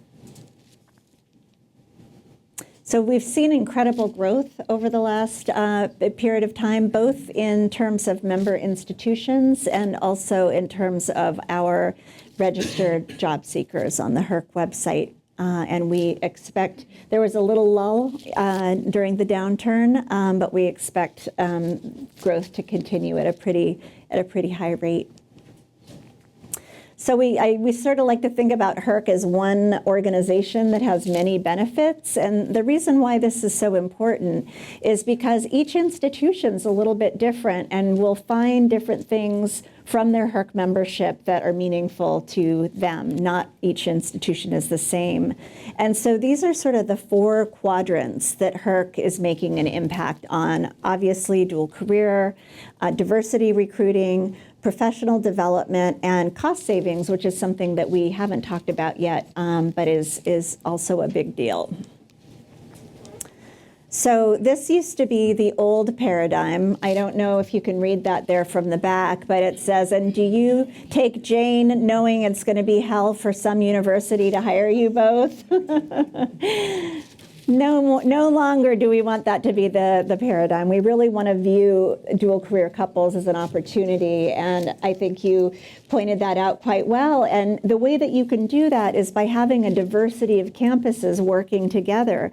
You know, the fit might not be best for both people to come to Case Western, but you've got a formal partnership with somebody 30 miles down the road, and there may be the ideal position for that person there. And so it's really kind of changing the thinking around, like, not oh no, but HERC helps you have a resource that you can provide to people very easily. So these are the different things that we're going to cover in terms of HERC's impact in the dual career area, and I'll spend a little time on each one. So the websites, it's the only entity to offer regional higher ed jobs websites, and so each regional HERC has its own very distinctive website that features photography of the area, photography of the member institutions, all the member institutions' logos, relocation information so that you can let people know what would it be like to live and be in this new region. And that's something great because it's something your institution doesn't have to keep up to date. Your HERC director would do that for you. And then HERC members post all of their open positions, so it makes it the most comprehensive source for job seekers to go to. And the HERC website's among the largest in the world. Right now, I think we have 18,500 jobs posted at this time. We have 2 new HERCs launching in Washington State and in Colorado in the next month, and those numbers will boost even more. And all of the resources on the HERC website are free to job seekers. This is just a sampling of the dual search technology. We'll take a closer look when I actually do a live demo of the site. And we have a really comprehensive list of dual career resources on the site. We have links to campuses that have programs, to research, to articles that have been written on the topic, et cetera. So it's a really nice repository of information for job seekers. And just as an example, is sort of what does it mean to have a formal network of campuses? I picked the upstate New York HERC because it's one of our smaller HERCs and I could fit all the logos on a single slide. But what it means is that all of these institutions that you see here have multiple contacts at these institutions who will actually return an email or a phone call. And so sometimes it might mean, hey, could you give this candidate a closer look? It could mean, hey, could you possibly schedule an informational interview with a department chair? Is there anything coming down the pike that's not listed yet that you might be aware of that could be a match for this person? But it's a way to sort of enter into a conversation and to be a help. And you can kind of get a feel for what your HERC representation might look like here, but just having that network of individuals is so incredibly helpful. We also have dual career recruitment materials that are distributed to all of the HERC member institutions, and these are included in the recruitment packets. So if you send out, to your top candidates recruitment packets or give them to them when they come during the interview stage, these great postcards are included. There's a backside to them that gives them some more information, but it really demonstrates your commitment as an institution to addressing the issue. It gives them kind of an open invitation to raise the issue earlier in the hiring process, which we find the earlier it's raised, the higher the success in helping them find positions. If they wait till the last minute, then you're in fire alarm mode and it's very difficult. And if these are sent out in advance and also linked to from your website, they can start looking in advance of even coming out. It allows them to not have to disclose, but start checking out what kind of positions might be available within your region. So we find these are incredibly helpful to member institutions to have. We track success stories. We have lots of them. This just happens to be one that's relatively recent. Each year I attend, one of the conferences I attend for HERC is the Society for the Advancement of Chicanos and Native Americans in the Sciences, SOCNAS. And this last year I was there, and this adorable woman came running up to me and said, "Oh my God, are you HERC?" And I said, "Yeah." And she said, "I found my dream job because of it." She said, my husband works in LA. I was stuck in Arizona in a postdoc. I was using the HERC website. I tried other sites, and I was able to identify a tenure track job at a small liberal arts college, doing mostly teaching, which is exactly what I wanted. And thank you, basically. So, she's just the kind of job seeker that we're eager to help. And she found out about HERC through a variety of places, but one of the places that we do a lot with is going to conferences that draw a really diverse crowd of graduate students and postdocs. This is another one I thought you would appreciate. This is a job seeker from the upper Midwest HERC region, and her story is pretty great.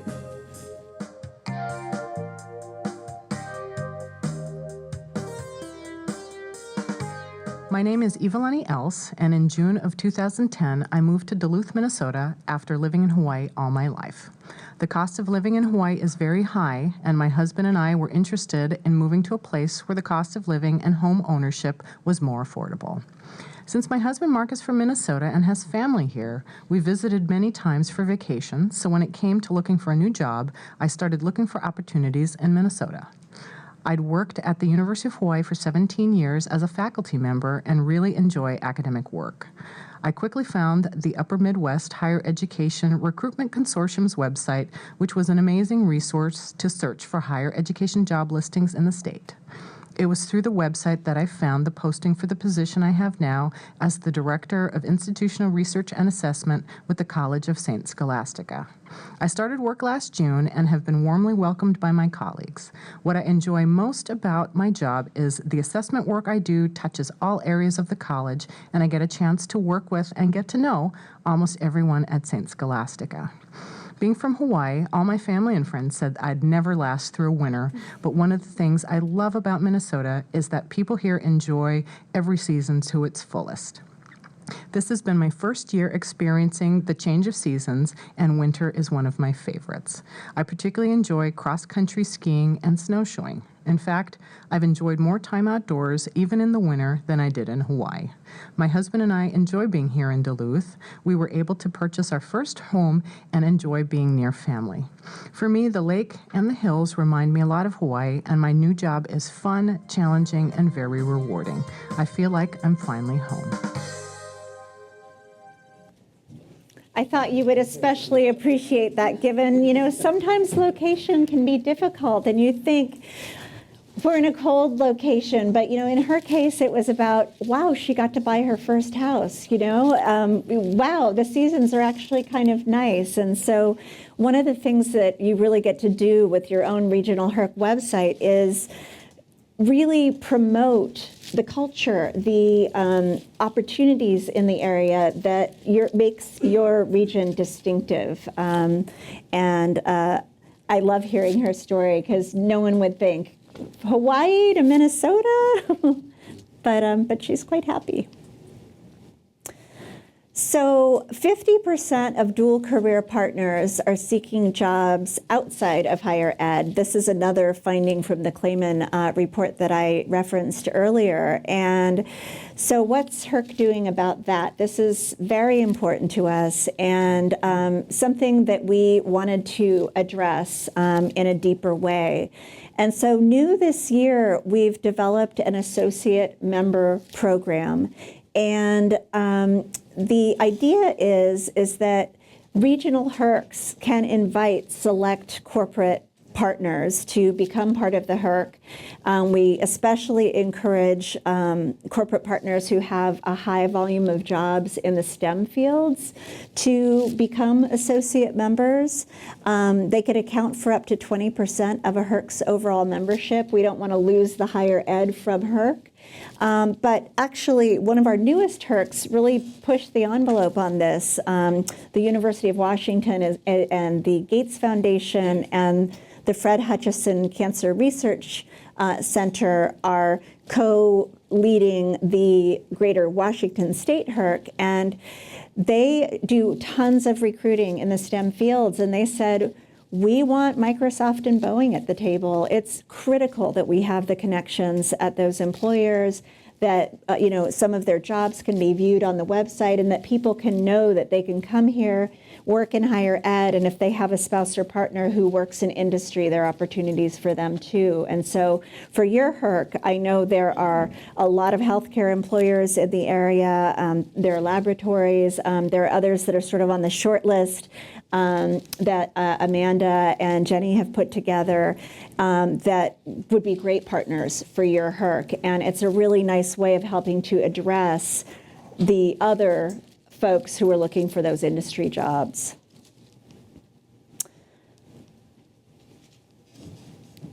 So we're going to talk a little bit about some of the ways in which HERC works on recruiting diverse applicant pools. Our websites obviously are a big source, and we have an inclusive imaging policy so that we really try to represent all different kinds of couples, all different types of races and genders and sexual orientations on the website. And so that when people come to the site, it feels welcoming. And most of the photography is provided by member institutions themselves, and so it really gives a nice flavor for what the institution is like. These are some of the places that HERC advertises. It's a sample of where we've advertised in the last 3 years. And there's really a mix of discipline-specific, diversity-focused organizations, more general social media type advertising, search engine advertising. So we try to have a really balanced mix of places where we're getting the word out about HERC. These are partnerships that we have with diverse serving organizations, and it's really a great mix. And we also attend many of the conferences that these organizations have. As much as we can afford, we get out there and get in front of job seekers. It's something that the other, for-profit higher ed, because they're not mission-driven, it's something they don't do, but it's something that I think is really distinctive about HERC and makes such a big difference. these are just some of the examples of some of the materials that we've done. And in the past couple of years, reaching out to veterans and people with disabilities has become even more of something that we're working on because of compliance issues.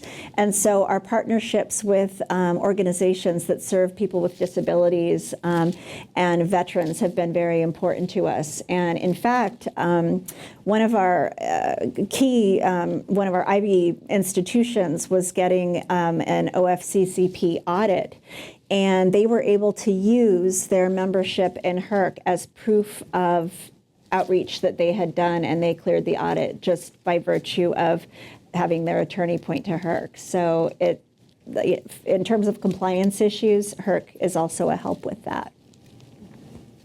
So I want to give you a sense of sort of what our user demographics are.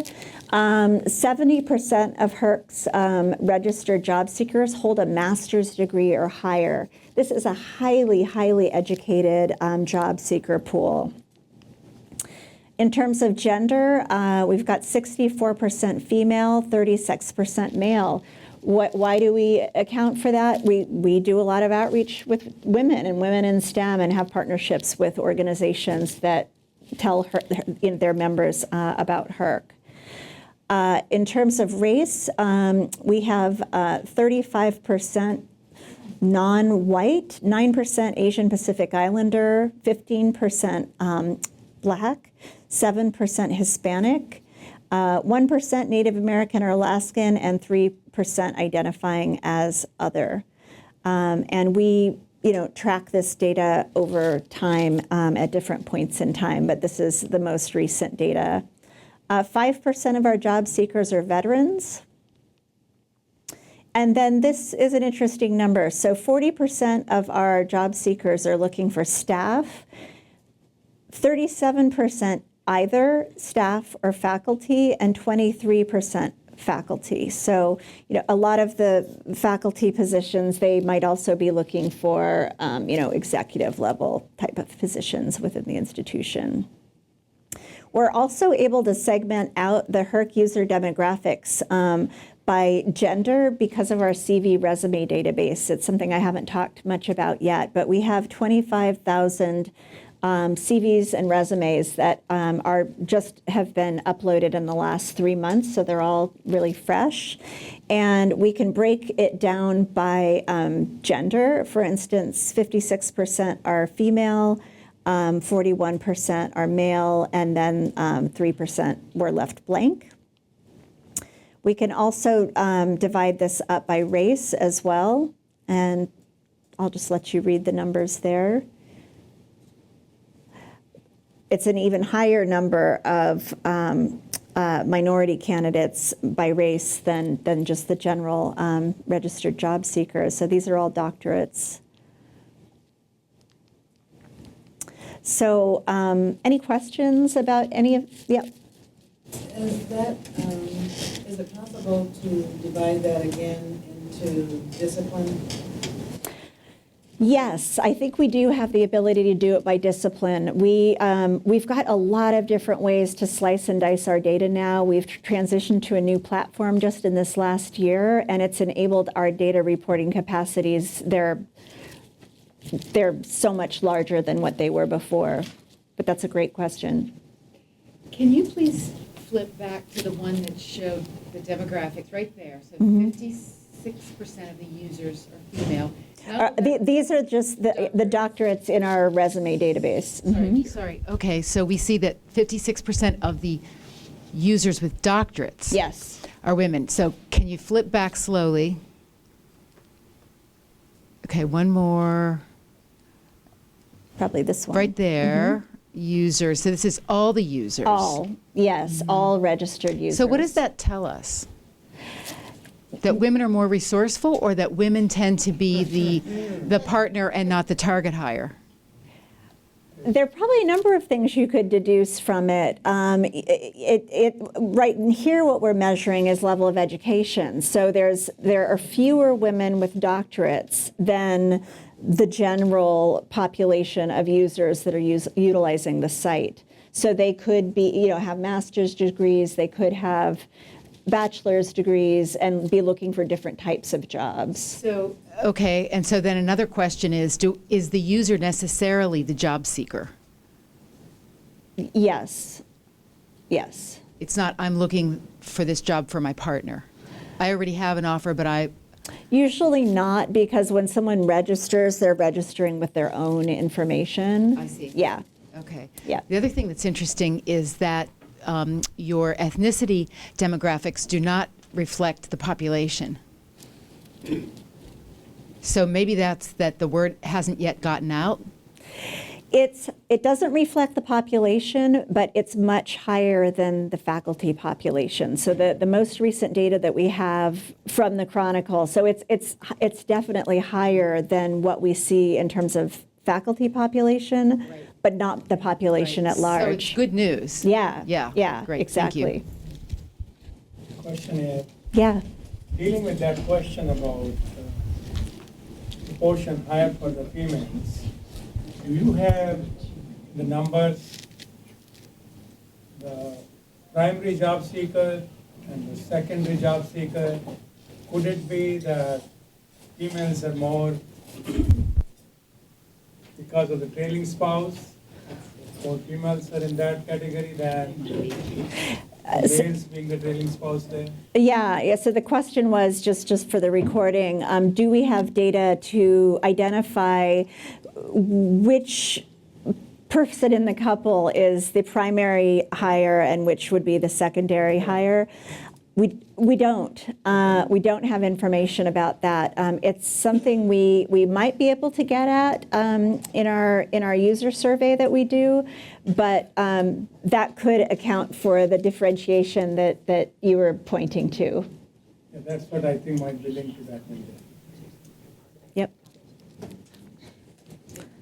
Okay. We have one more, Nancy. Oh, excuse me. Oh. What is the percentage of your HBCUs, Hispanic, tribal, Hispanic serving institution, and tribal institutions that are HERC users? That's a really good question, and I think we might be able to extract some data about that from our CV resume database, because we ask people to say which institution they're from, but we don't ask them to select whether it's an HSI or an HBCU, et cetera. So we could do that based on the names of the institutions, but that's a really good question. Yeah. And a lot of the HERC development that's happening right now is happening in the South, where there is a greater concentration of historically Black colleges and universities. So in terms of the exposure of grad students and others to HERC, I think it will be increasing. Vanderbilt's taking the lead in Tennessee to form a HERC in that region, and Emory and Georgia State University are working in Georgia, and there's just more institutions in those areas that are serving Black students. One more question, Nancy. Sure. Clarification. I'm a little bit confused because it seems like from some of the questions there may be the impression that only one member of a couple registers on HERC. But don't you encourage both members of a couple to register? We do, but they don't have to. You don't have to register to utilize HERC. We didn't want to put any barriers in place for people to do their job searching. And so, in fact, it's interesting because I always get to talk with the success stories, the folks who contact me, and ask them questions like, were you registered on the site? And some of our most successful job seekers never registered, and we don't even have data about them. So it's not a requirement to register, but they get benefits from registering, like getting email job alerts. So for instance, anytime a job comes up in their discipline in Cleveland, let's say that's their target area, they get an email automatically sent to them. They can set up a search so that anytime a job comes up that matches their criteria and their spouse partner's criteria, an email goes to them. So we try to make it enticing for them to register, but they don't have to. Sure. So I think this is kind of an interesting point. Let's just imagine that you have a couple who are very happily employed and their careers are flourishing. But for one reason or another, the family has decided that they need to be across the country with, let's say, a parent or something like that. Sure. So these are people that would not have a sitting offer at an institution. Would they be able to then use that HERC? Oh, yeah. So they would be able to just go straight on to the HERC. Yeah. And for those of us who would be perhaps approached by this, sometimes I get these confidential requests of, we're really happy here, but we've had an issue. Or people from other institutions. Right. So we could basically say, use the HERC. Is that right? Yeah, exactly. Or for outsourcing. I mean, we've had institutions who have had to do layoffs and used HERC as a referral source during their outsourcing process. So there are a lot of different ways that it can be used like that. Okay, so we're going to spend a minute on professional development, and I think I made this point earlier, just that it's you'll never see this group of people in a room anywhere else. There is no other organization that sort of bridges the gap between diversity officers, chief HR officers, and VPs for faculty affairs or their counterparts. And so there's such a rich exchange of information, ideas, and learning, and of not like marginalizing certain parts of that puzzle. Everyone gets a place at the table, and that's really important to HERC in terms of having just a robust, diverse organization. Now, the regional HERCs meet on some regular basis, and with your HERC being a tri-state HERC, your model might follow a little bit more what the New England HERC does, for example. So they're large. They have 7 states in New England in their HERC, and it's, you can't get together every month. That would be impossible. And so they do a very robust one-day diversity conference every fall. They bring in amazing speakers, some of which are from within their HERC community, and have a really great program that everyone can get together and participate in. And then they do a spring conference as well. And typically that's focused on dual career issues. And in between that time, you'll have a listserv so that you can contact one another. You'll have a directory of who your members are so that you can contact one another.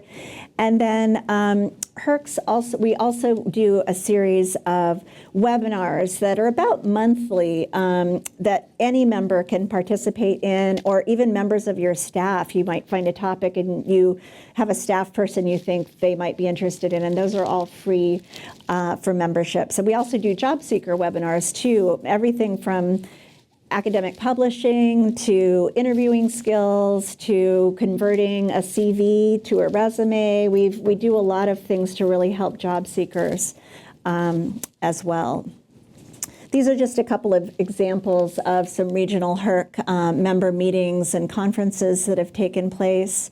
And there's always plenty of time for networking. I mean, being able to connect with colleagues. It's a place you could even bring CVs and resumes with you, et cetera.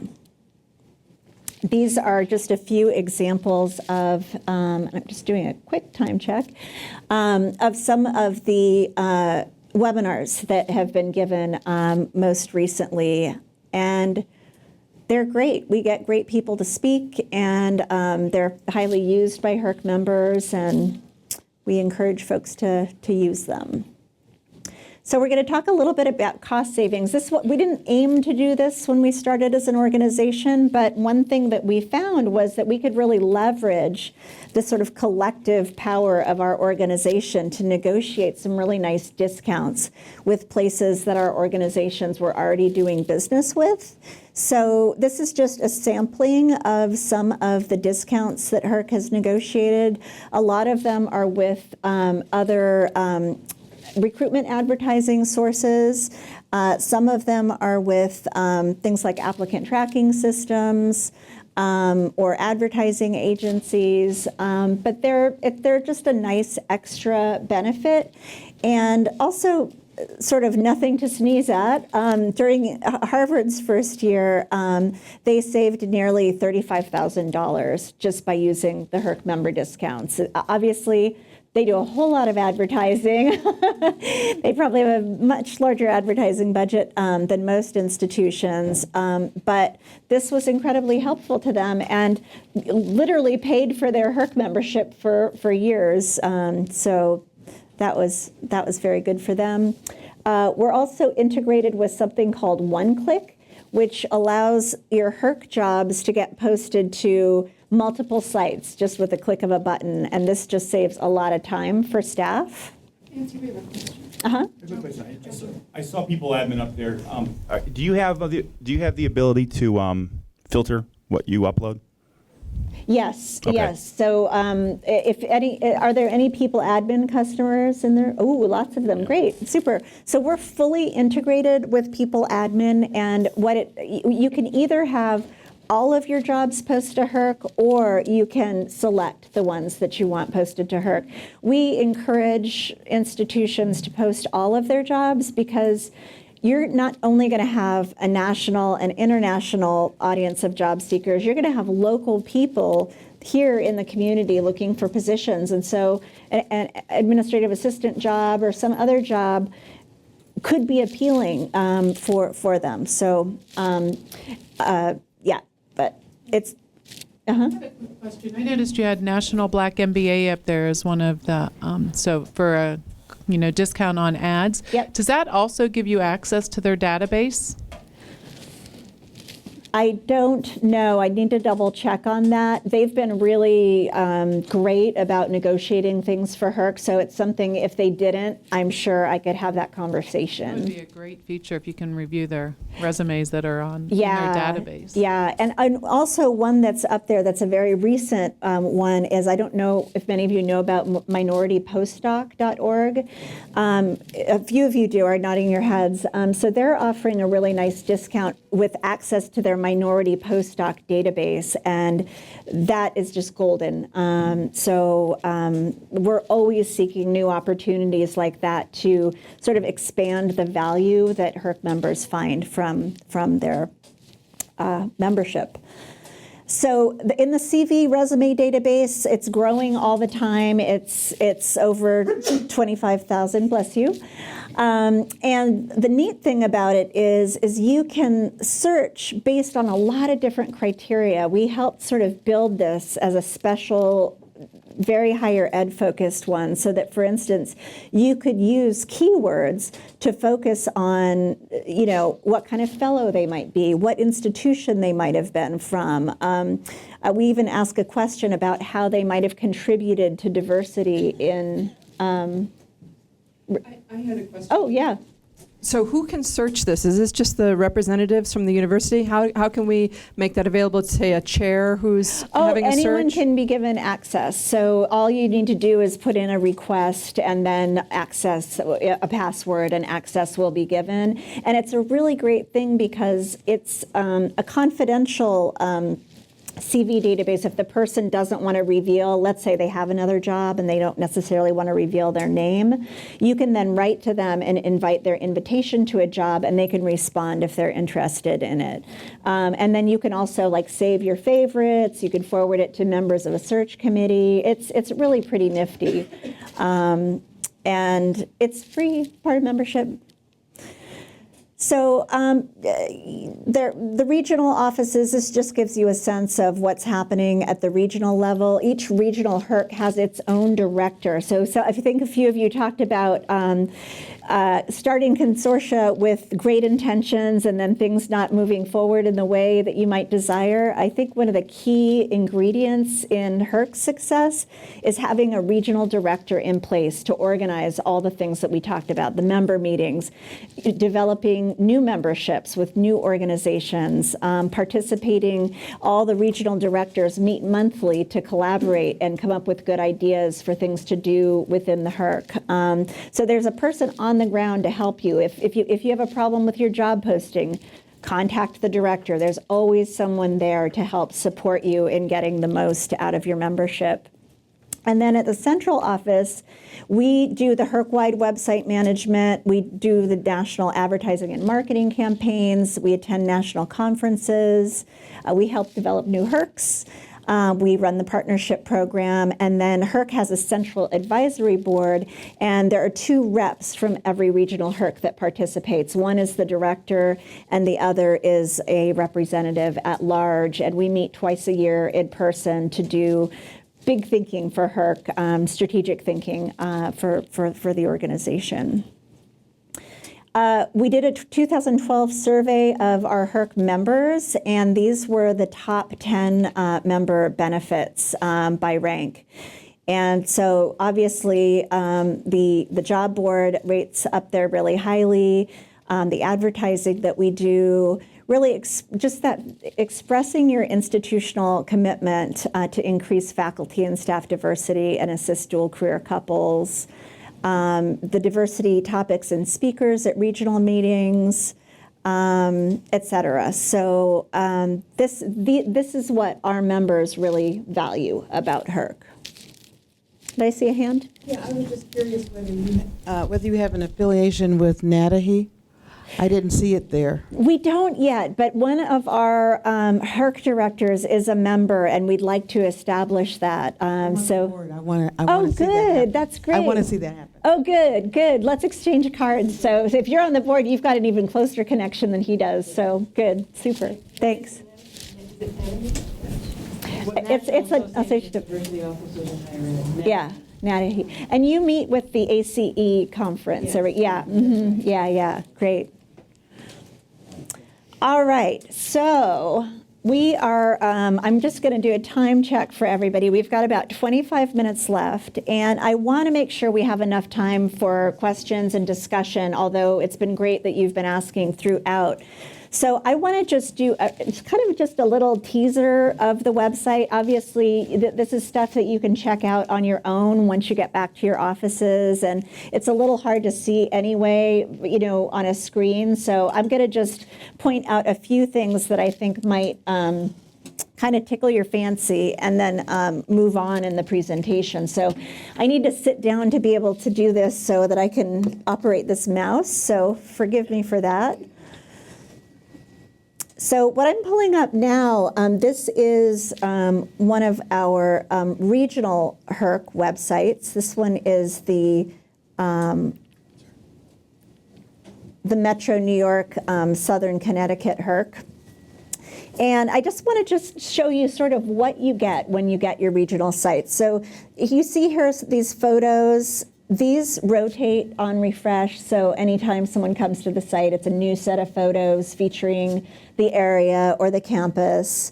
Right there in the middle, bam, people can search using keywords. We did studies from website usage from our old website, and people just aren't doing big advanced searches anymore. They're going straight for the keywords and looking for the types of jobs that they're interested in. So, you can type in biology professor, and then bam, get your results for all of the jobs that match that criteria in this region. You could browse jobs, just let's say you just want to sort of browse and see what's available in the area. All of the HERCs have a social media presence, so you can follow them. This just tells you a little bit more about what this region is. This is something that is just really nice to be able to include. So it's regional information that can help people sort of get to know a bit more about what might be available to them in that region. And anything from arts and culture to children and dependent care, real estate and relocation kinds of things, moving, temporary stays, healthcare, news, transportation. This is something that your regional HERC director would work, since you're a multi-region HERC, they would work with you on what you think the most appropriate resources would be to list for your region. Let's see, let me just go back. Another neat thing is that all of the institutions in your region will be featured on the homepage, and this rotates on refresh. And then there's a member directory so that you can see where all the member institutions are on the map within the HERC. And you can click on them. And then if you want to view all the jobs at that institution, there's also a directory.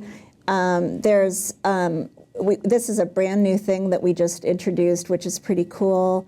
It's a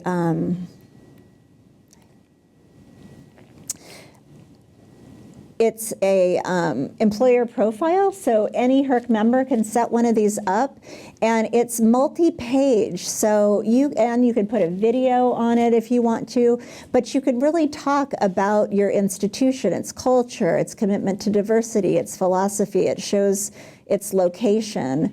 You can set up a job alert to be notified anytime a job is, let's say you're really focused in on that campus and you want to know anytime a new job comes up, you could set that up as a job alert.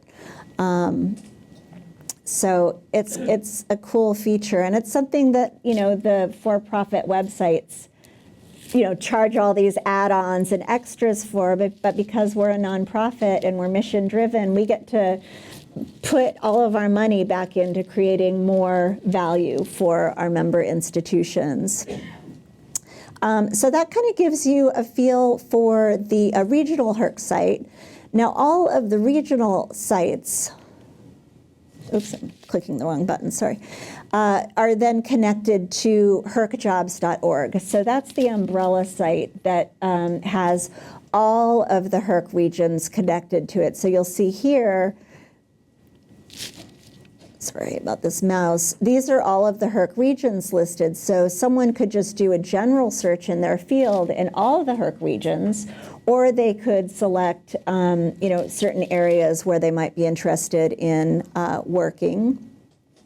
We also have this great, which has been so popular, we have a daily email news brief for job seekers. And what it does is it custom curates all the latest higher ed and job seeker news from all the best sources. So it basically brings together news stories from the Chronicle, diverse issues in higher ed, Inside Higher Ed, the Harvard Business Review, all these other great sites.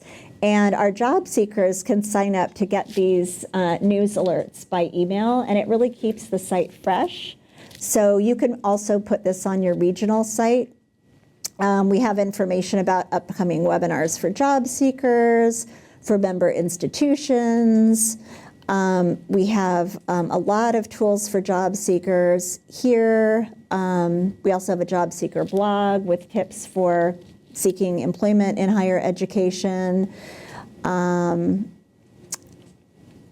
just show you what a job search page looks like real quick. So you can see we have 18,824 jobs, and these are just listed by newest jobs first. So this is just a very basic search to see what jobs have been posted most recently. And from here, from these search results, if you sign in, you can then put in your partner's criteria, and you can view dual career search results in relationship to that primary search. So that's the way that piece works. I don't have enough time to show you all the bells and whistles, but I think it gives you a sense of what, in fact, is available. So any website-related questions? Yes, I have a question. Where do you recommend people put it? In other words, is it automatically on the main home page? Is it on the HR page? Is it on the Faculty Senate page? Where do you recommend? Where you would put your own link to the HERC website? We would put our link to HERC. Yeah, so actually a few different places. and some of the ones that you just said are recommended. Also, your Career Center, your graduate student page. This is such a great resource for grad students. The grad advisors are so excited to learn about HERC as a resource that they can refer people to. Did I say your Career Center? Yeah, so there are a number of different places. And then we also have general job seeker postcards. So you saw the dual career postcards. We also have some that are geared towards just any job seeker who might want to work in higher ed. And those are great to put in your HR office, in your Career Center, et cetera, because it just raises awareness of this as a resource for folks. So we made a bunch of upgrades to the website in 2013. We've got greatly enhanced ADA compliance. It's completely mobile friendly, so you can do searches from your mobile phone, and it's no matter what kind of mobile device it has, it's got intuitive design so that the site, matches that. It's integrated with social media. And a few of these I actually showed you, the Smart Brief and then the enhanced member profiles. So we're always looking to see how can we do more and keep ahead of the game and provide members with more benefits. This is just a quick snapshot of some of our Google Analytics data, all showing tremendous increases in terms of our site traffic. Mobile device usage is crazy how that's increased just in a 1-year period. Almost a 3,000% increase in mobile device usage. So that was an important upgrade that we made. Data. So Tim, your new colleague, was at the College of Holy Cross, and he was a meticulous data keeper. He wanted to know where every single application came from, and he set up a very great process for understanding this. And this is data that he collected in 2010 to show that HERC was far surpassing, and they were spending so much more in advertising in the Chronicle, but was far surpassing some of the other sources in terms of the candidates that they were getting. And in their first year of membership, they made 2 faculty hires as a result of HERC. And they are a pretty small institution, so that was very significant for them.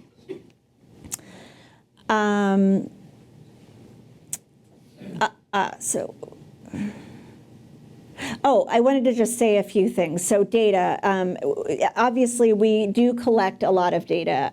We have a lot of data about our user demographics. The one piece of data that we don't have, how many actual hires, because what happens is people don't apply through HERC. HERC is the pathway that they can apply to your institution through whatever application process you have. Some people are still doing paper. Some people are doing online applications. What HERC can tell you is when someone has clicked the apply button, it can tell you how many people have viewed that job. It can tell you how many times they've emailed that job to a colleague. We can tell you a lot, but the information about how many actual hires happened has to come at the institutional level, and that's up to you all to track that information. But in terms of other measures of HERC success, each HERC that's held an introductory meeting has subsequently established a HERC. Usually it's sort of like a no-brainer, like how do we do it? Where do I sign? And then each HERC that has been established has been successful in growing its membership. And then with member retention, the regional HERCs have a very high retention rate in the high 90s in terms of percentile. The most common reason for non-renewal has been when institutions have had hiring freezes.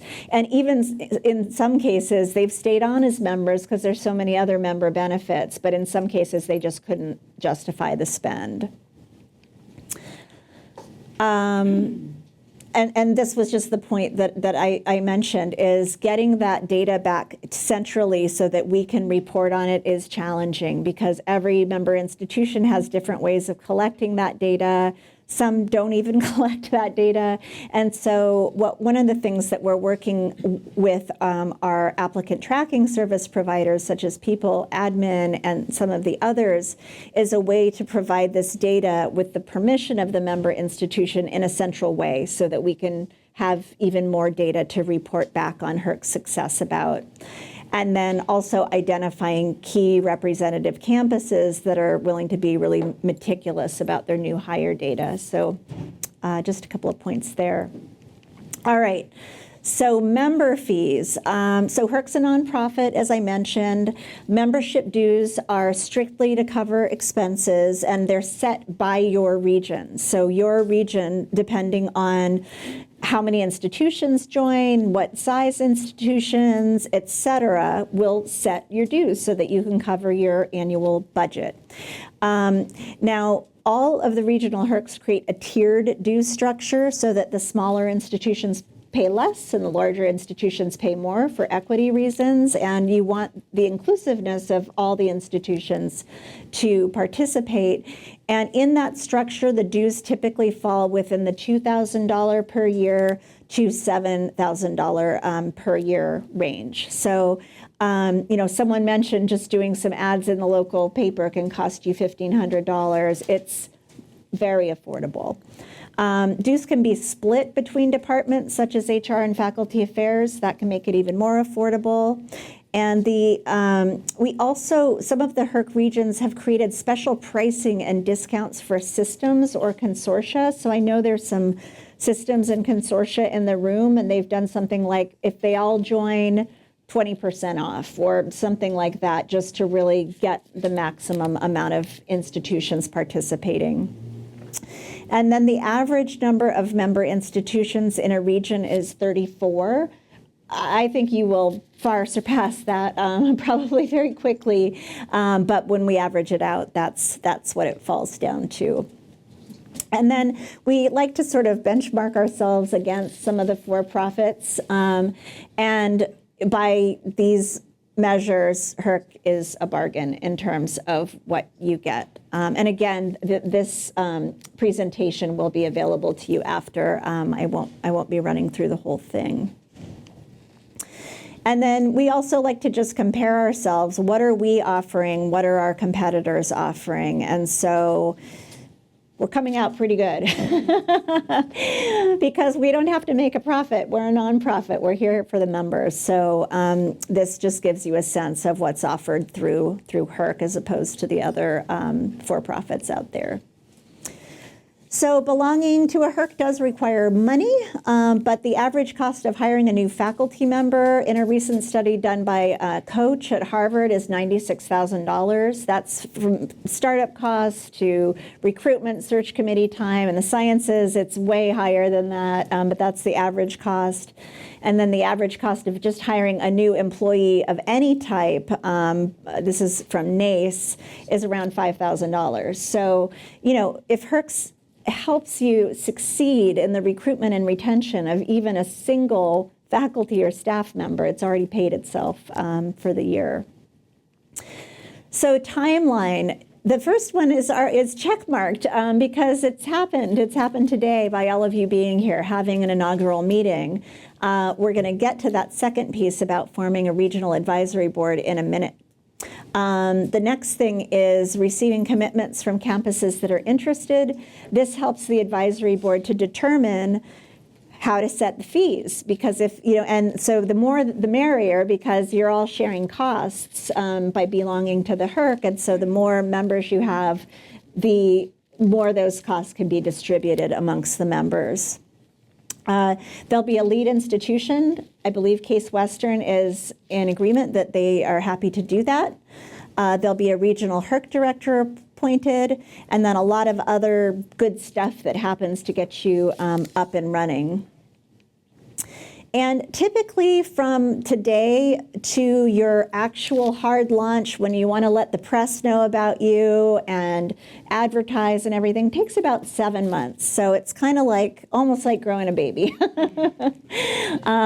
It can be accelerated, but I think on this time frame with the holidays coming up and whatnot, this will put you in a good position so that you'll be up and ready for recruitment, faculty recruitment season next fall. So there's 2 things that we need from you today. And one is we need some, so there's been this wonderful founding group that has collaborated to get this meeting to happen, but it's really helpful to have a regional advisory board that helps determine some kind of foundational things like the scope of your region, the dues tiers, what kind of member outreach campaigns are you going to do, how often do you want to meet, and just really advise the director in an ongoing way. And what's really helpful is to have regional diversity, institutional diversity, and then positional diversity. We want people in these different roles sitting on this advisory board. And so I'm just wondering, you know, just by a show of hands, would anybody like to, and this isn't going to require a lot of your time, the coordinator will make it very easy for you, but who might want to be involved in helping to launch the HERC and be on the board? Yeah, I like conference call meetings instead of... Yeah, like conference call. Okay, so we've got quite a few hands up. This is awesome. So do you have that piece of paper where you can send around that people can sign up? Okay, great. So thank you for raising your hands. That's wonderful. The second thing that you'll find in your packet is a pledge form that looks like this. And this pledge form is what that advisory board is going to use to help determine what the dues structure will be. You're not signing away your life. You're not saying, yes, you know, absolutely, you know, if they set the dues at $50,000 a year, we're drawing. You're just saying, hey, we think this is a good idea. We understand there's going to be a range. We think we'd like to participate. So don't be afraid. This isn't a legally binding contract, but it really just helps give information to the advisory board so that they can be effective. And this needs to get returned to Amanda by Friday, November 8th. So it gives you a bit of time, a few weeks, to kind of take it back to your institution and talk to the appropriate people at your institution. Ooh, I hear there's lots of excitement going on. Everyone wants to be on that board. So, you know, if you need to shop this around with others at your institution, there's a really nice handout here that gives a basic overview about HERC. You'll have access to the PowerPoint and other materials online that Amanda is going to send out. One per institution? Yes, yes. Everything in your packet will be on the website tomorrow. So I just also like to get a sense, because so much has gone in today to planning this meeting, and again, you're not saying signing away your life or anything, but who thinks that their institution will probably be interested in okay, wow.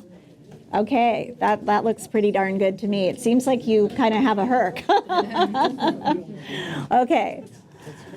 So now is our time reserved for Q&A and discussion. All of our 4 minutes. We also have a networking hour scheduled for afterwards. So if you don't get your question answered, come find me and I will answer it.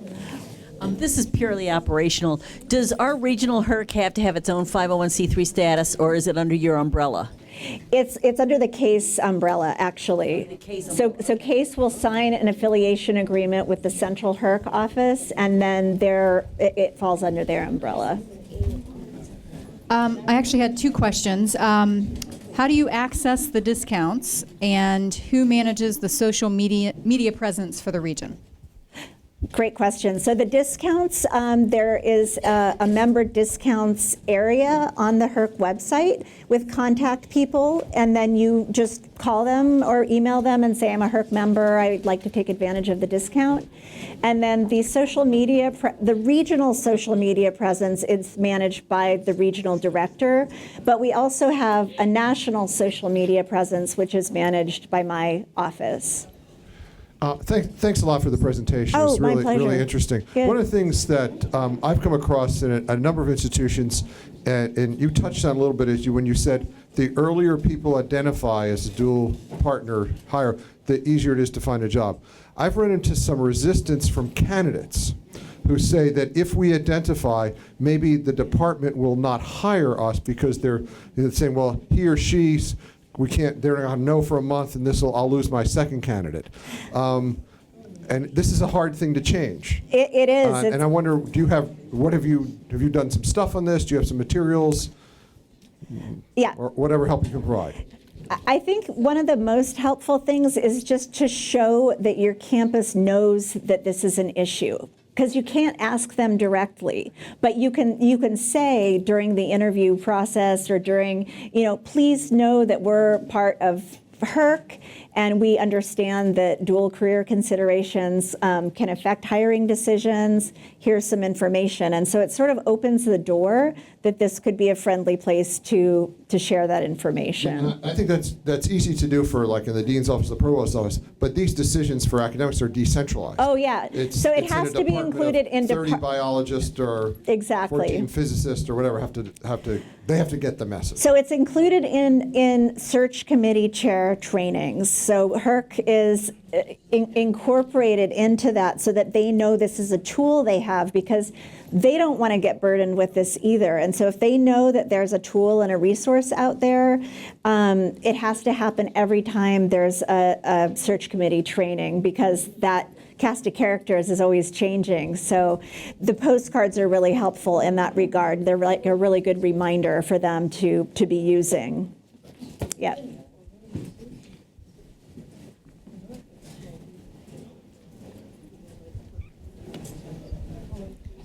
Related to that last question, is it common, for example, that in posting in a professional site that one would in that posting point to the HERC website? Yeah, actually a lot of our institutions do. So we have language that institutions can modify, but basically our institution is committed to assisting dual career couples and attracting the most diverse and talented workforce. Therefore, we are a member of HERC, and then a link to your HERC site. And it's just a great way to show that you care and also lead candidates to a place where they can see more opportunities in the region. So we really encourage that in job announcements. Yeah. When you say it's fully integrated with people admin, could you say a little bit more about what that means? We just re-upped with the latest version of people admin, and we're still running into some issues and problems. Yeah. So what does it mean to say it's fully integrated with people admin? So HERC is a choice that any institution that uses people admin can bulk post their jobs to. It happens on a nightly basis, so it's all happening kind of in the back end. There is a fee. You'll see in your little packet, people admin charges $500 to set this up, and then a $500 annual fee to maintain it. I think if you're doing a lot of job postings, it's a very reasonable cost to have, someone not have to sit there and manually do it. But it is working on People Admin 7, which I believe is the latest version, and then all of the earlier versions as well.